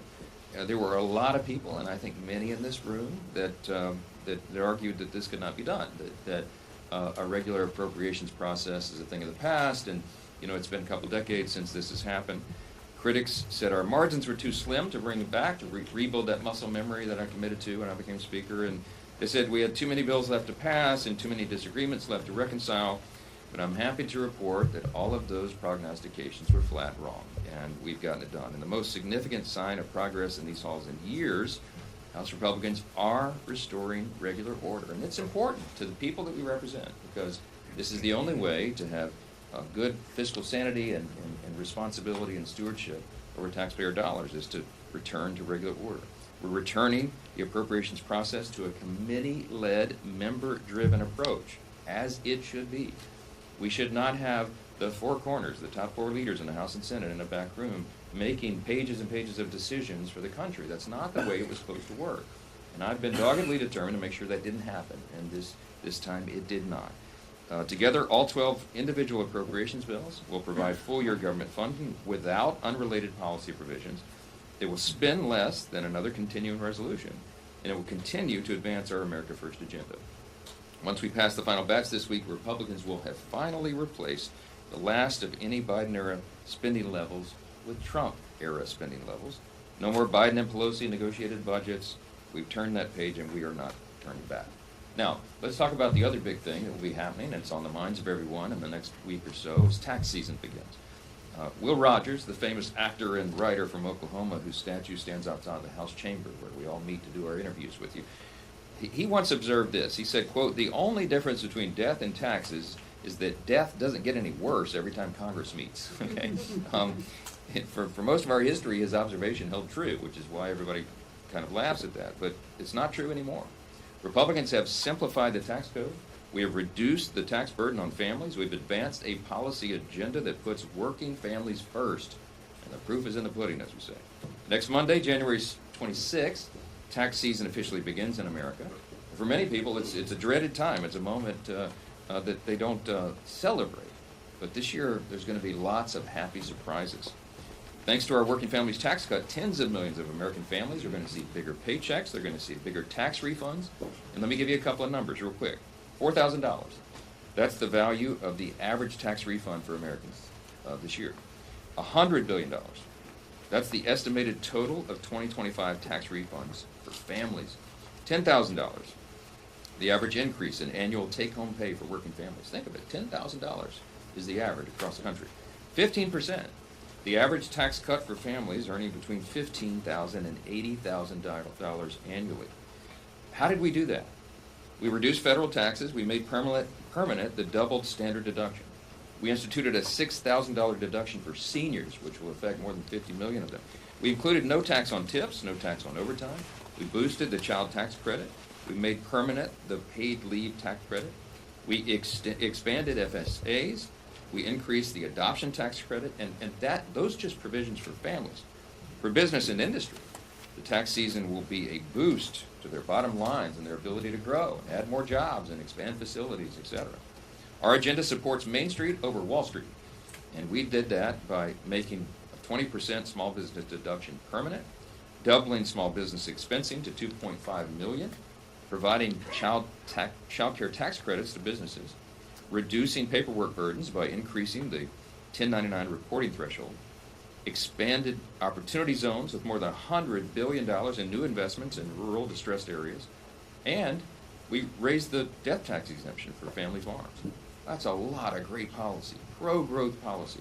The American people are going to see the great benefit of.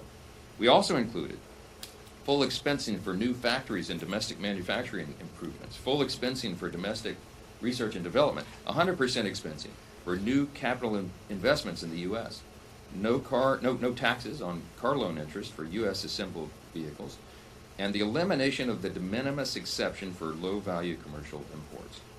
Great policies, some things that we had been needing to do for a long time. And we got all that in the one big beautiful bill, the Working Families Tax Bill. We wrote that legislation for small business owners, the job creators in this country, and we wrote it and geared it for lower and middle class families. You know how the Democrats always say, oh, the Republicans only favor the billionaires. It's a joke. Go look at the facts. Everybody's going to see that.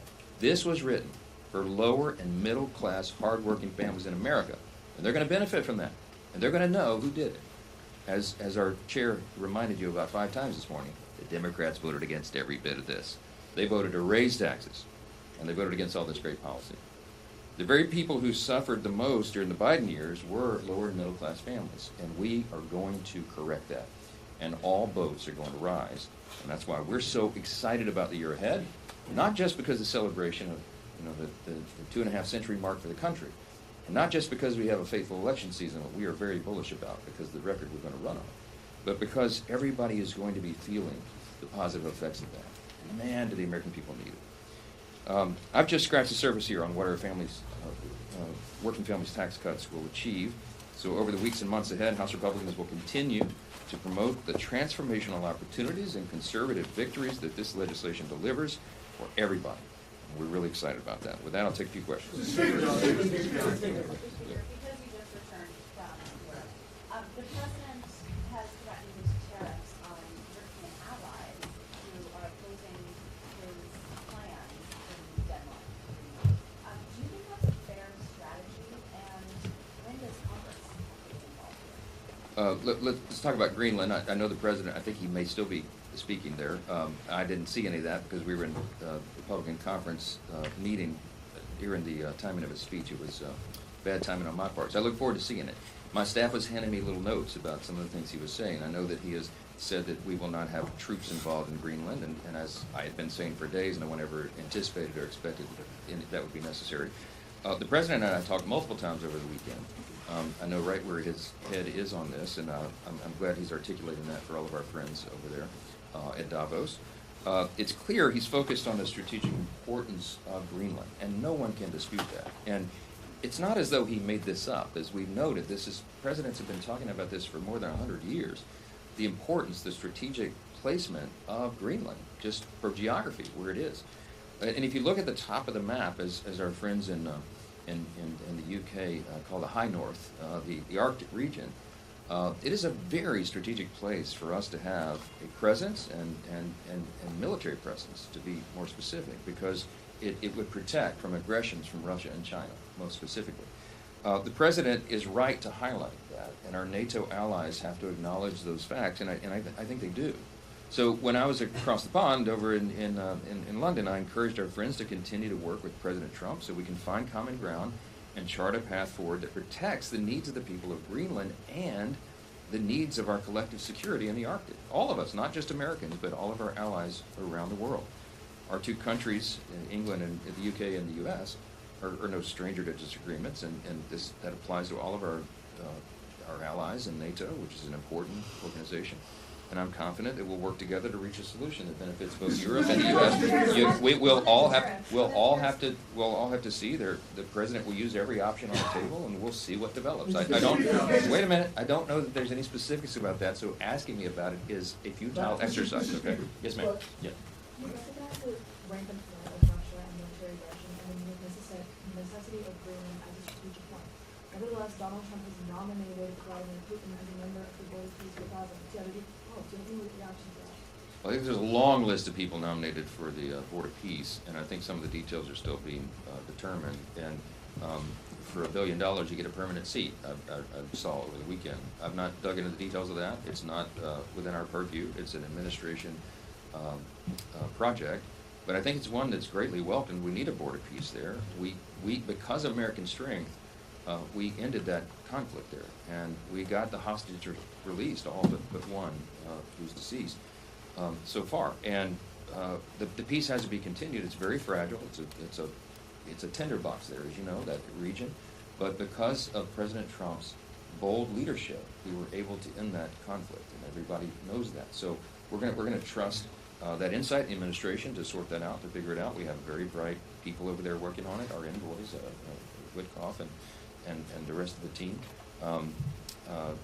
President's son-in-law himself is there. I mean, you have a great group of people, and Marco Rubio is our Secretary of State. We have tremendous confidence in. We will figure this out, but I'm not the one to answer the details on that. We'll have to find out. Yes, ma'am. Yes, ma'am. Yes, go ahead. Yes, right behind Manu. So.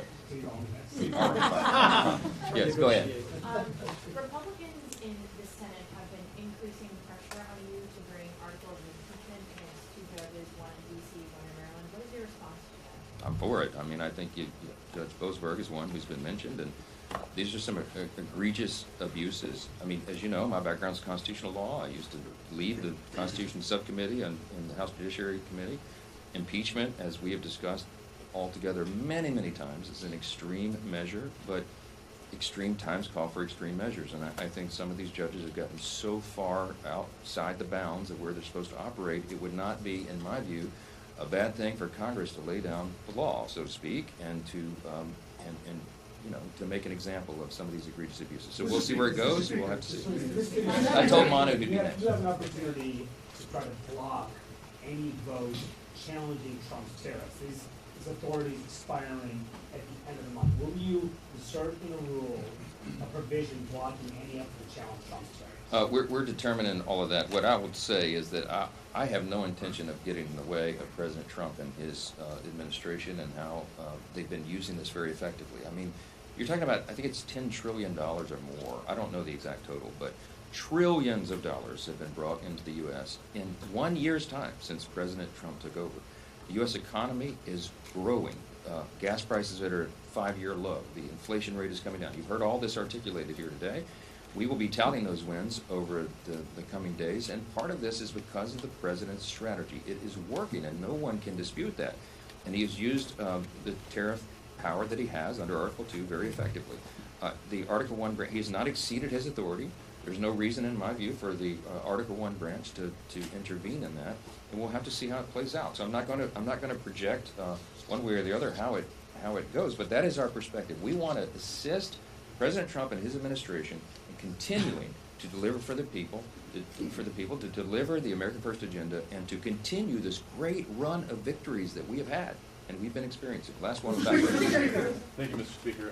What do you make of the growing number of Democrats who say they're going to oppose the DHS funding bill, and do you foresee any issues getting that bill passed by the end of the week? It's very unfortunate. I think we will get it passed. I saw a statement by a number of the Democrat leaders on the Appropriations Committee who said that this needs to happen. They said ICE is a separate issue. Hey, Democrats, if you have a problem with ICE, many of them do, of course, irrationally, you should not take down the appropriations bill because there's all these other areas of Homeland Security that are essential. You know, Bill, you spent a lot of time down on the border. You saw the abuses of the last 4 years.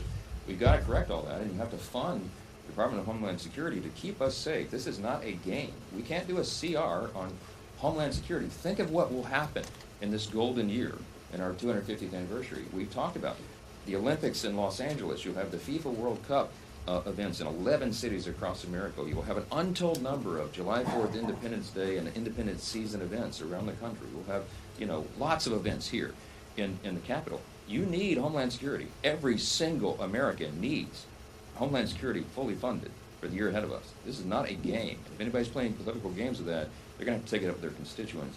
I think you should listen to the common sense, reasonable Democrats who helped to put these bills together because they understand the necessity of protecting the homeland right now. In a dangerous time, we need to celebrate and not be looking over our shoulder, and that's what DHS does for us. So I'm confident it'll pass. Thanks so much.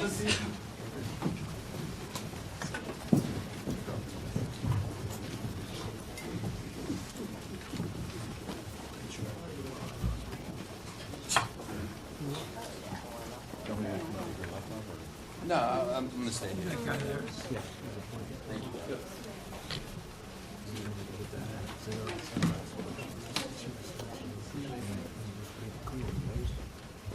Absolutely.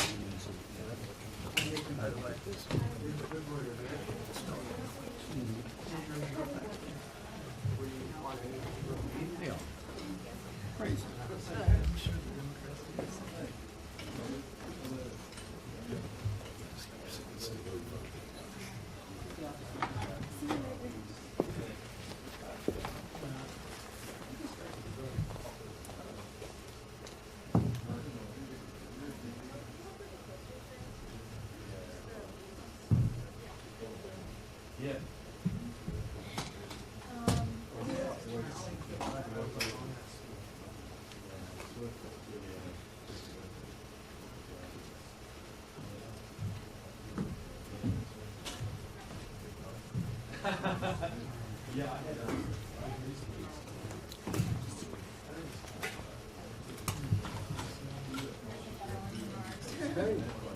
Did she send it yet? Michelle, whatever her name is.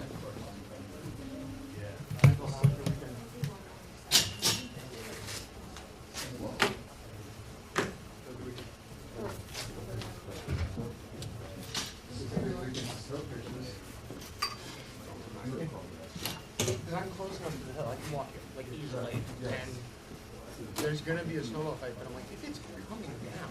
Yeah. It's a little risky. Oh. I mean, they're all L series ones. I have to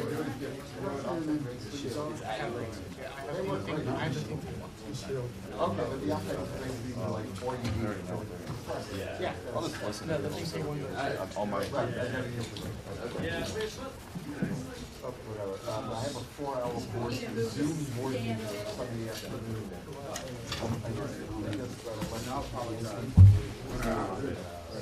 Sunday. She took all. 4 hours. Member of the board. Yeah. I like it. Somewhere. So, how many years are you playing to? I applied to 18, got a guy from there. It's just amazing the numbers. I know it's normal, but It's really It's because really, it's like the past 4 years have been insane years. What do you mean? It's the most, yeah, it's the most applicants they've ever gotten.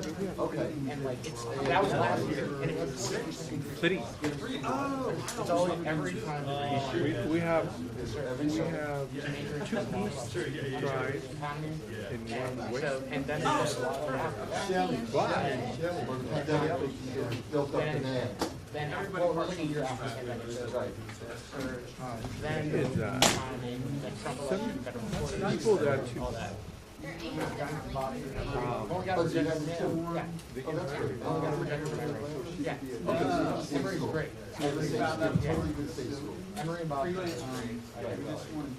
so you got that? Now it's ready for the. Yeah, nothing hard. Okay.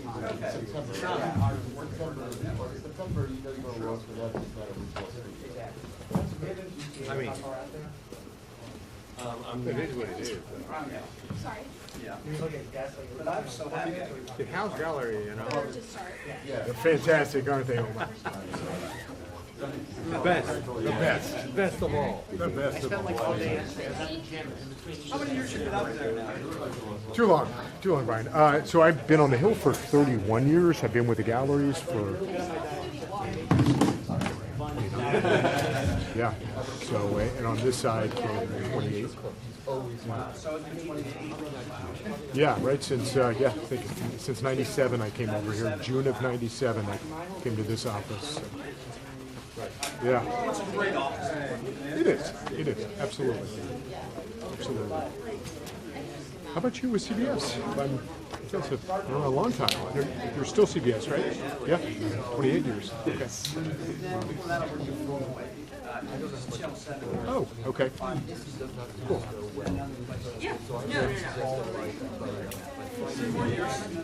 Is that it? Great. Good for you. All right. I'm 63 now.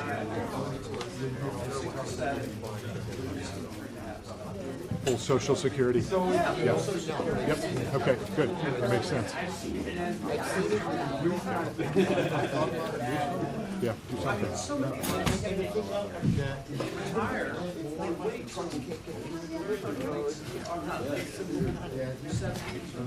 So all I'm saying is, like, Friday night,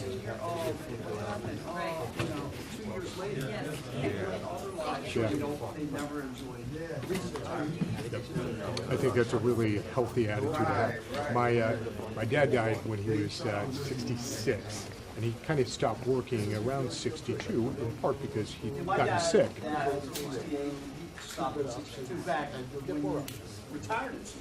Yeah, that's right. And he was kind of forced into retirement with his diagnosis at 62. And I'm like, you know what? And his mother died at around the same age. I want to do that. So, yeah, so I think that's kind of informing my thought about this as well, just given my genetics. Yeah, mine too, yeah. Yeah, so. Enjoy my life. Yeah, yeah. Certainly try to. Do what you can. Yeah, exactly. So. Or I see some of my relatives, yes, yeah. And then 2 or 3 years later, they have now they have problems with their hips, right. or their joints, right. But if not, yeah. Some problem, and like, because it's that thing that they know about. Totally. Yeah, so I think for me, I'm just trying to figure out, all right, so what would I do just to kind of stay occupied? And that's the key. Right. So, anyway, good. 3 years though. Yeah, yeah, that's great. Look forward to. Oh God, I need 20. What? I must have seen it here. You're a young man. No. I'm old, but I need 20. Yeah. 20, dude, I'm saying, like, I want okay. Years are younger. Right. Oh, yeah. Oh, me too. Yeah, yeah. 30 years? Yeah, sure. Nah. What's the price on it? We're doing well. Yeah. They're done that. Right? Yep. Wait a minute. Where'd he go? What is that? Nut roll. Oh, you brought it in? Oh. Never had that.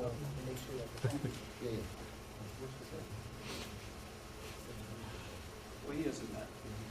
There you go. Is it like baklava? No, nut roll. What is a nut roll? Oh, okay. Just, yeah, like a cinnamon roll kind of thing. No, it's nuts. It's walnuts ground up. Okay. Okay. What's your nationality? Is it? Well, all my relatives are Italian or Mexican. Okay. So it's probably Italian. Okay. But it could be, who knows? Cool. It's Western Pennsylvania, so it could be Slavic. Yeah. It's all Slavic too, Looks good. Some of the stuff we do is Slavic and some Italian. Some's just Pittsburgh. What time is this supposed to start? 45, 10:45. Yeah. I guess I gotta get it. Watch him say, that's it. No, say no more. Right.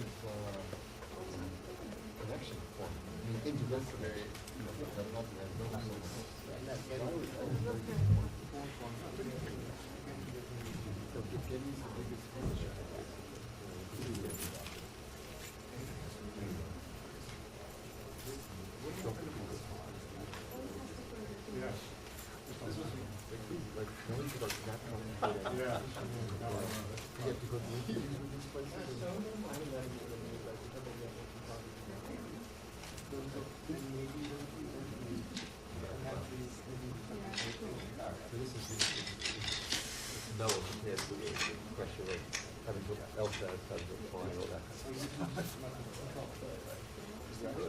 There's a rainbow. Yeah. You get Tuesday. It was $17. No. No, you get French fries. No drink. But still, that's a lot. $17. Wow. I remember when steak and cheese was always the most expensive thing. It was like $6. Right.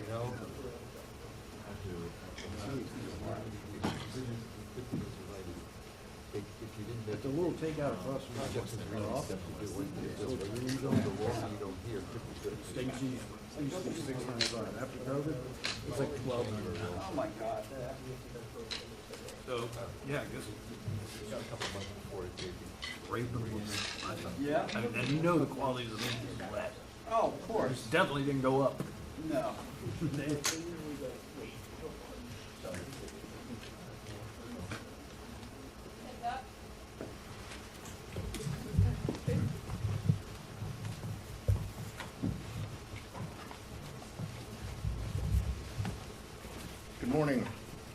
Yesterday marked the first full year of the Trump administration, and it's clear Americans are worse off today with Donald Trump and Republicans' leadership.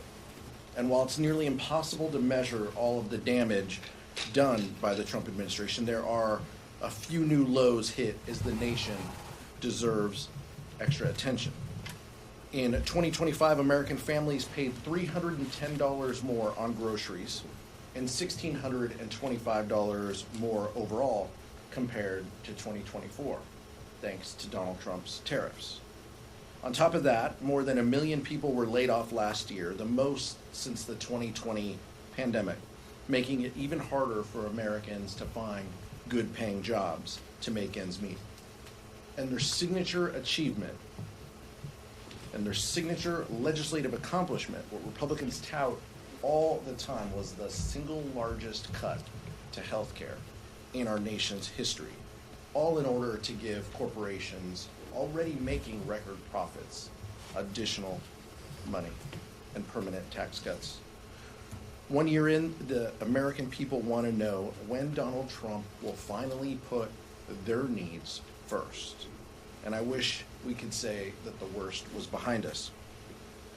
But in this Trump cruel and chaotic administration, they have continued to double and triple down on the policies that are wrecking this economy and hurting hardworking families.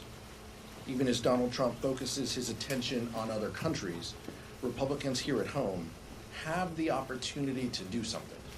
They have an opportunity to lower costs that people face, and they continue to choose not to. Before the Senate right now is an extension of the Affordable Care Act, tax credits.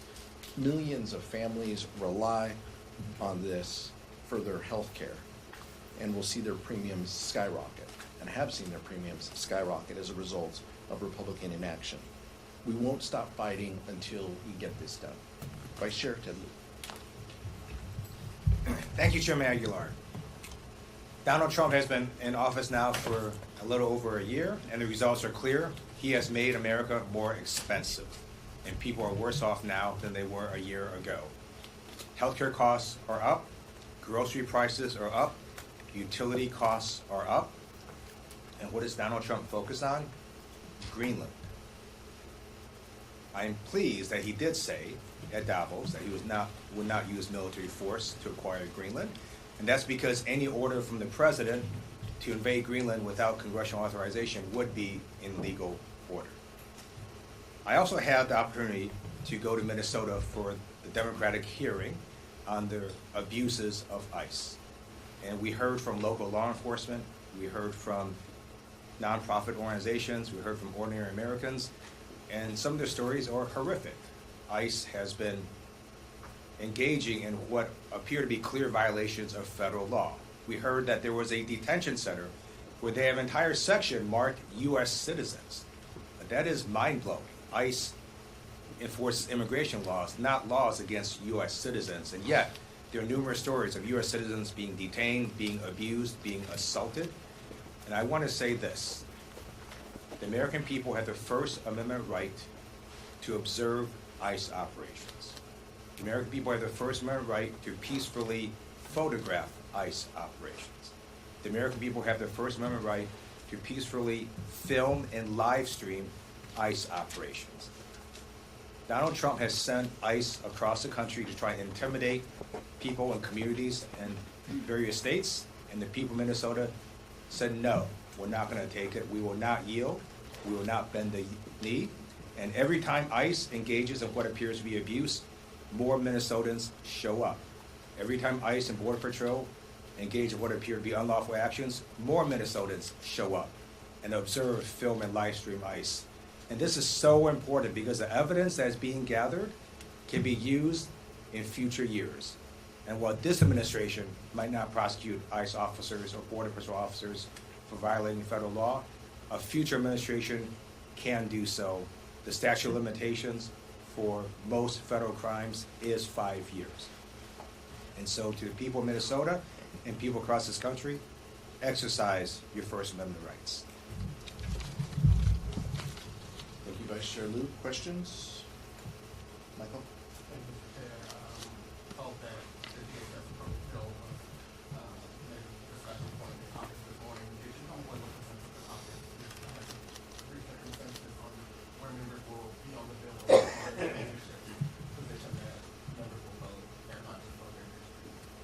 Members are always, their responsibility is to always vote your district.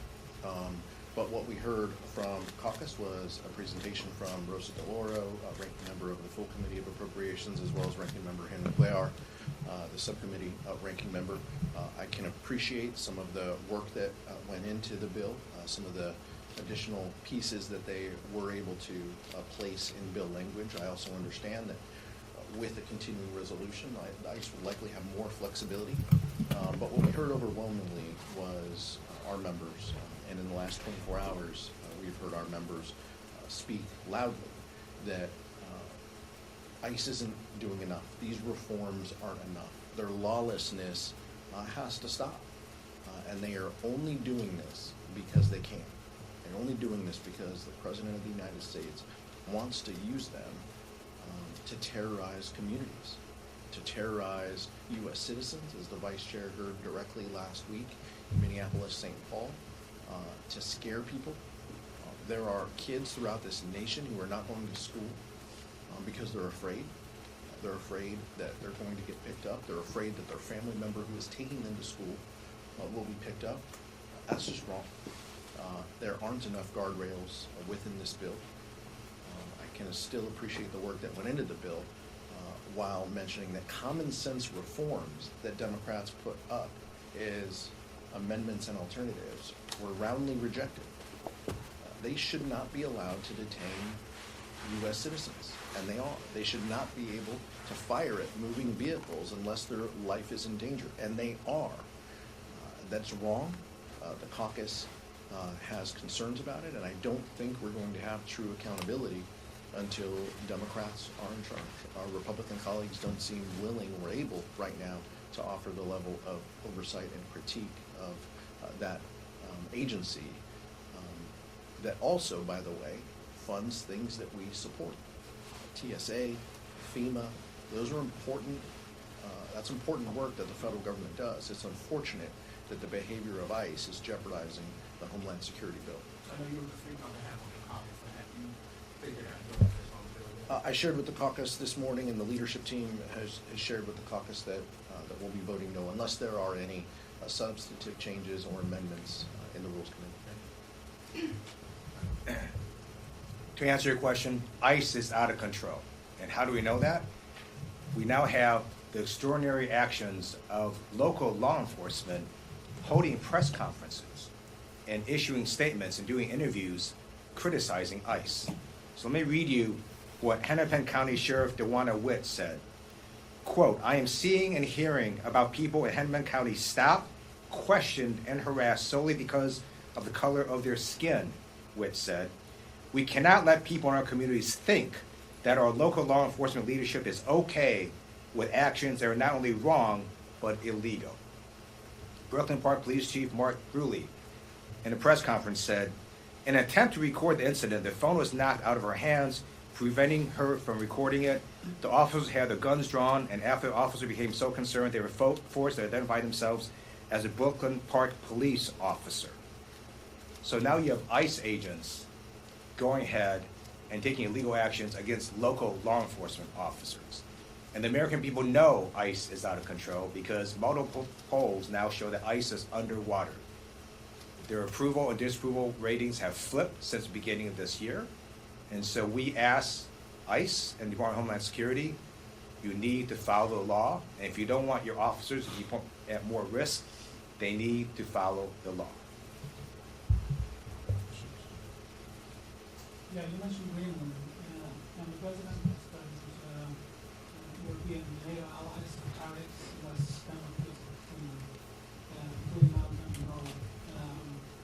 Will this be an issue for Congress? I sure hope so. I don't know if it's going to be an issue within these bills. Democrats will offer amendments of language to help strengthen this alliance with our European friends and our native allies. We'll see if Republicans are serious about pushing back against the Trump administration to accept this language. They have not accepted language specific to Greenland in the past. We may have more opportunities to make our voices heard, but right now we want our Republican colleagues to also speak up and to use their voices and to say that they don't support the president's effort to go after and potentially attack a NATO ally. As the vice chair mentioned, he said, Trump said this morning that he wouldn't use force, but that still does not eliminate the threat that our Greenlander friends face. And so that's a concern for all of us. It should be a concern for all Americans that Donald Trump wants to prioritize Greenland and Venezuela over them. He continues to ignore the concerns that Americans have by focusing on these shiny objects that distract him. It's wrong, it hurts the American people, and it hurts from our efforts to truly lower costs that people face. Thank you. Jack Smith will be testifying before the House Oversight Committee tomorrow. There's a lot of back and forth with Chairman Jordan. There's going to be public or private, but now will be a public hearing tomorrow. What do you expect to hear from Jack Smith? Well, I hope we hear as much of the truth that Jack Smith can share, although I think he is bound by some orders that the court has given upon his final report. That's unfortunate. He should be allowed to share the full details, but to the extent that he can share information that hasn't been in the public realm, I think everybody should welcome that. It's an oversight hearing, and our responsibility to provide oversight, even though the president doesn't want it, is very real. And so I appreciate that the committee is doing this work, and there will be more oversight to come when Democrats control the gavels next year. I'm thrilled the Republican chairman is having Jack Smith testify publicly, because Jack Smith is going to tell the American people all the evidence that he has collected against Donald Trump and why Donald Trump was lawfully indicted and why Donald Trump violated federal law. And the American people are going to hear that, and I encourage everyone to watch. Thank you. Just to clarify on the DHS bill, you had said that you had told the caucus that leadership is going to be a no on it. Would you be whipping against it, or would you be letting members make their own decision? I'm sorry, I want to be more clear. I told the caucus that I was voting no. Other members of leadership also spoke and indicated that they were a no, unless there were substantive changes. I'm not the Democratic whip. Catherine Clark gets to decide that, but we shared our feelings with the caucus. I look forward to vote tomorrow, and if there are members who have questions, they know how to find Henry Cuellar and Rosa DeLauro. I would imagine that there'll be more conversations on the floor. But ultimately, I imagine that members will vote their districts, and they will judge the bill on the substance. Thankfully, to Rosa DeLauro's leadership, this is a bill that is kind of standalone, and you don't have to worry about it being part of defense or transportation housing or the labor health bill. This is truly on its own merits on an up or down vote, and we'll see where Democrats land. But our encouragement to our colleagues is that this bill doesn't do enough. Thank you, Mr. Chair. A recent CBS News poll found that voters say they trust Republicans more than Democrats on immigration by 10 points. Are you at all concerned that Democrats are making the wrong decision in opposing this DHS funding bill, especially when the Republican Party has the advantage on immigration in some of these polls? If we're judging on polls, then I think Republicans are going to feel the sting. I think Donald Trump's rating on immigration, you cited one poll, there's other polls that show him 10 points underwater on this topic, 20 points underwater on the economy. If we're judging by polls alone, then I think Republicans have a problem based on the last 366 days that we've been here. And Donald Trump's ratings and Republicans' support, the Republican rating on these topics continues to crater. So I think the American people are seeing this, and they're judging it, and they're saying we've had enough. And so I think that's a better question for the Republican conference as to whether they're going to change any of their behavior based on where the public is. I think you see the answer when 17 Republicans support our health care initiative on the floor. Republicans are pushing back against their own leadership because they know they continue to lose on this issue. Because they know they are underwater on health care with the American people. They are losing traction on immigration. They are losing traction. They're underwater on the economy, which was a strength of the president's election. All of these issues, the American people are feeling this.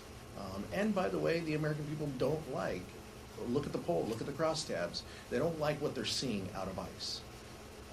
Nobody objected to detaining and deporting violent criminals. We said as Democratic leaders that we supported policies to do that. This is not that.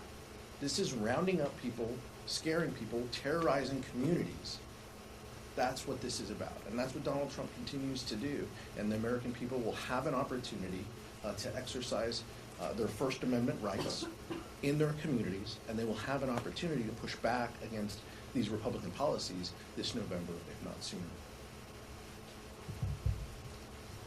The reason you're seeing the result you showed is very interesting. I'll get to why that is.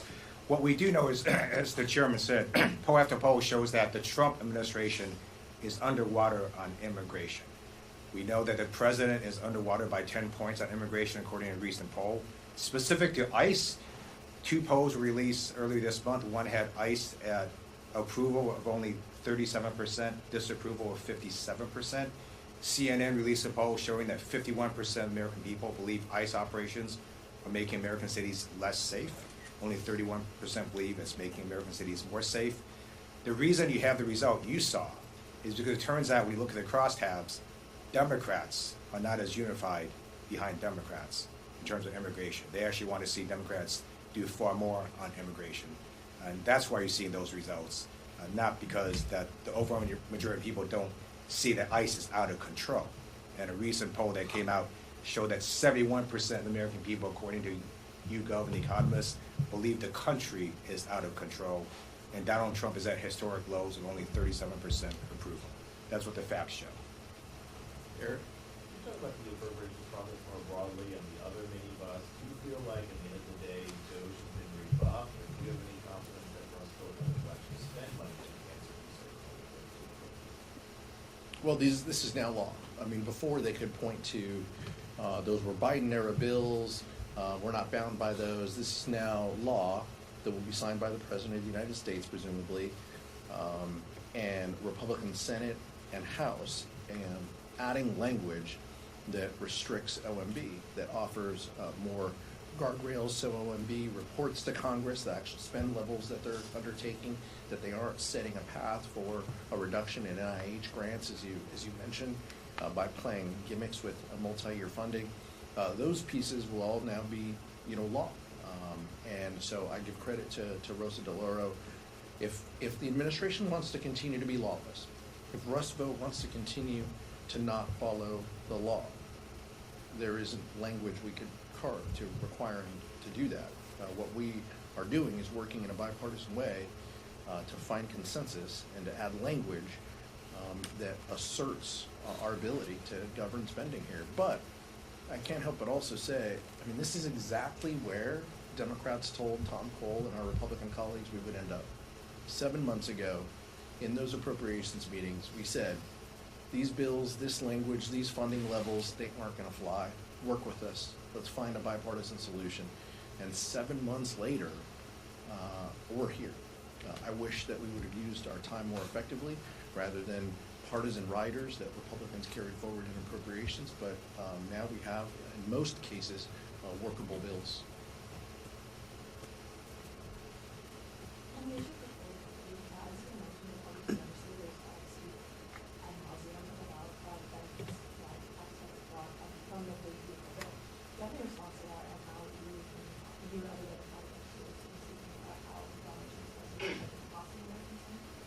Well, the data, just like look at the data. What they are reacting to was getting their butt kicked in elections in November, where Democratic candidates, I was at the swearing in of our former colleague Abigail Spanberger, who became the governor of the Commonwealth of Virginia. Democratic candidates around the country, not just New Jersey and Virginia, but in the South, in Georgia, in Mississippi, had electoral success because they were talking about real issues. They were talking about affordability. They were talking about making life easier for people. And Republicans see that.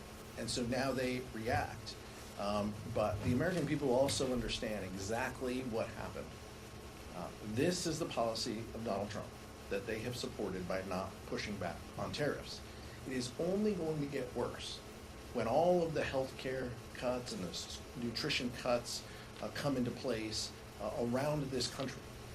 It is going to be hurtful to the American public. They are going to have a tougher time finding health care, finding affordable health care for them and their families as a result of the big ugly bill. And so we're confident that when people fill out their taxes this year, as well as when they use some of these amazing programs, that they're going to see this and they're going to have an ability to exercise their opinion later in November. Going back to Greenland, earlier today, Speaker Johnson was in here and said that thus far he does not believe Trump has exceeded his authority when it comes to tariffs. If he does impose tariffs against NATO allies, is there anything the minority can do in either chamber to reel in the executive branch, as Speaker Johnson said he doesn't feel the need to? Well, I mean, ultimately, the Speaker controls the functions of the House floor.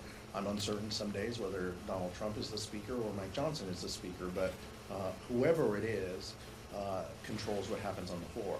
That includes offering privileged resolutions when it comes to use of military force, as well as privileged resolutions pushing back against the tariffs. All of these are tools that we can use in the minority. You also saw us use tools, and we were successful 3 times in the end of the year on discharge petitions. So those are the limited tools that the minority has. We look forward to working in a bipartisan way, as we have been, and as our track record shows, to push back for the American people and to get wins where we can, if it helps lower costs and make people's lives better. The Joint Economic Committee said that 96% of tariffs costs are passed on to the American consumer. So this is how ludicrous Donald Trump's idea is.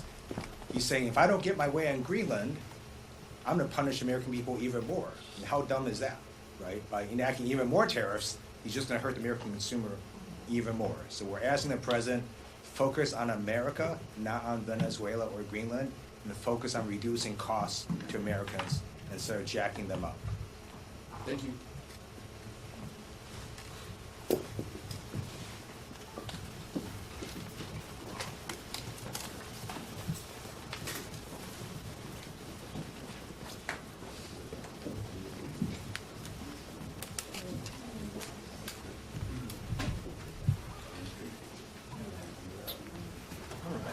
Thank you, sir. You're welcome. Thank you.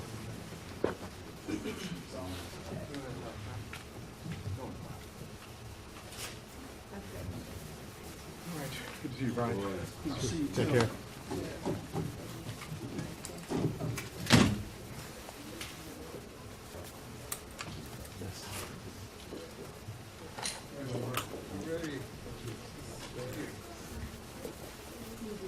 See ya. Good to talk to you. You too. By 48% of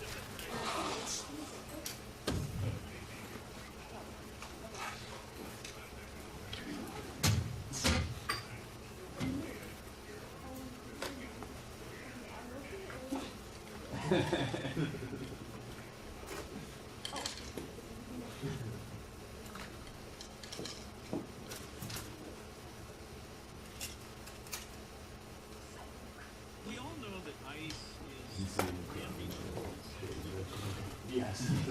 What was that? I mean, yeah, I guess, but. His awesome shades? Yeah.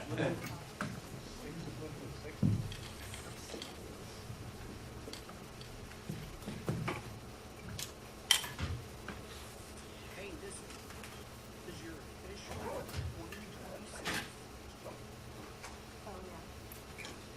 Hey, this is your official 2026.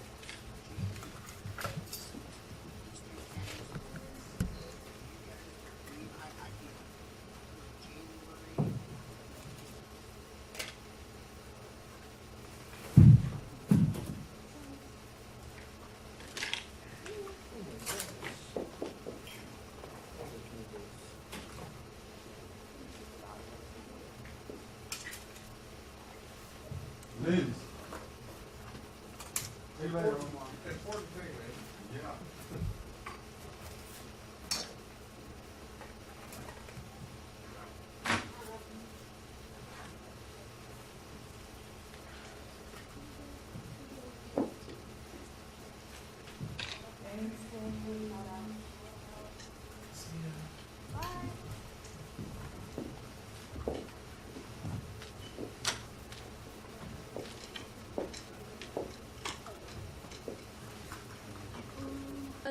at least with the DOJ, they are officially done reviewing all the documents that they had left, right? They had 500 attorneys. I actually said this earlier, that NSD, Southern District of Florida, SDNY, and the FBI, there's 500 lawyers working on this to review all the documentation. They're officially done with that.